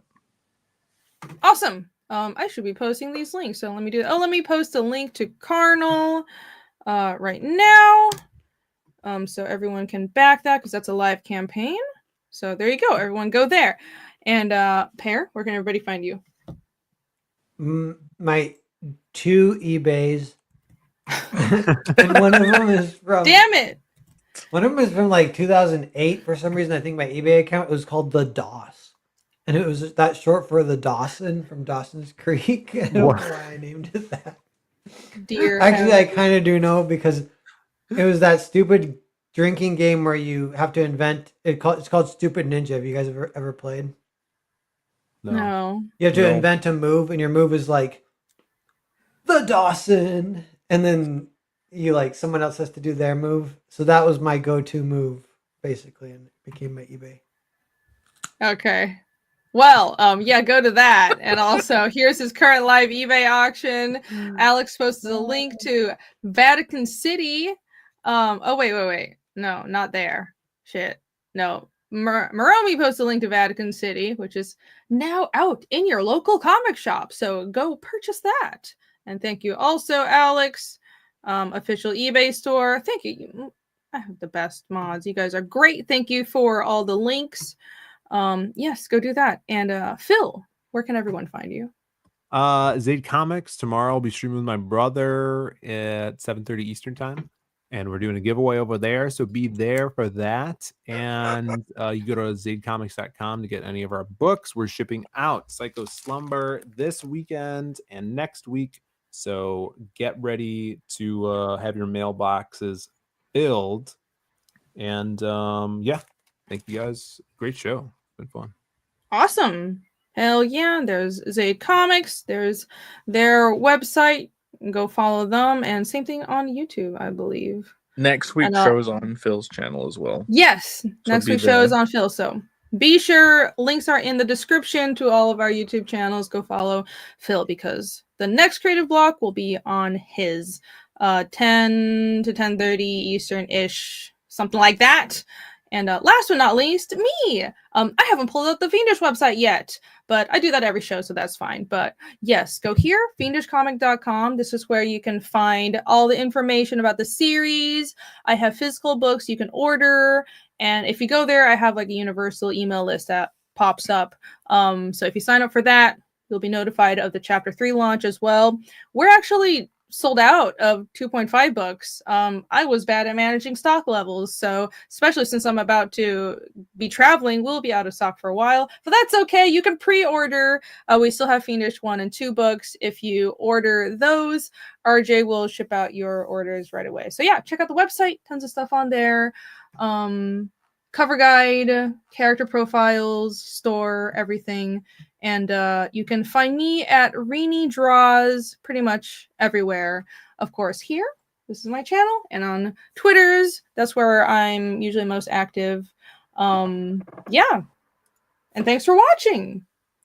Be sure that you're subscribed and everything. And we'll see you all next week on Phil's channel. Yay! See ya. Bye, everybody! Bye. Bye. And see you all in Osaka. Osaka Comic Con. Fingers crossed. It's gonna be great. Yeah. Oh yeah. Oh yeah. Bye.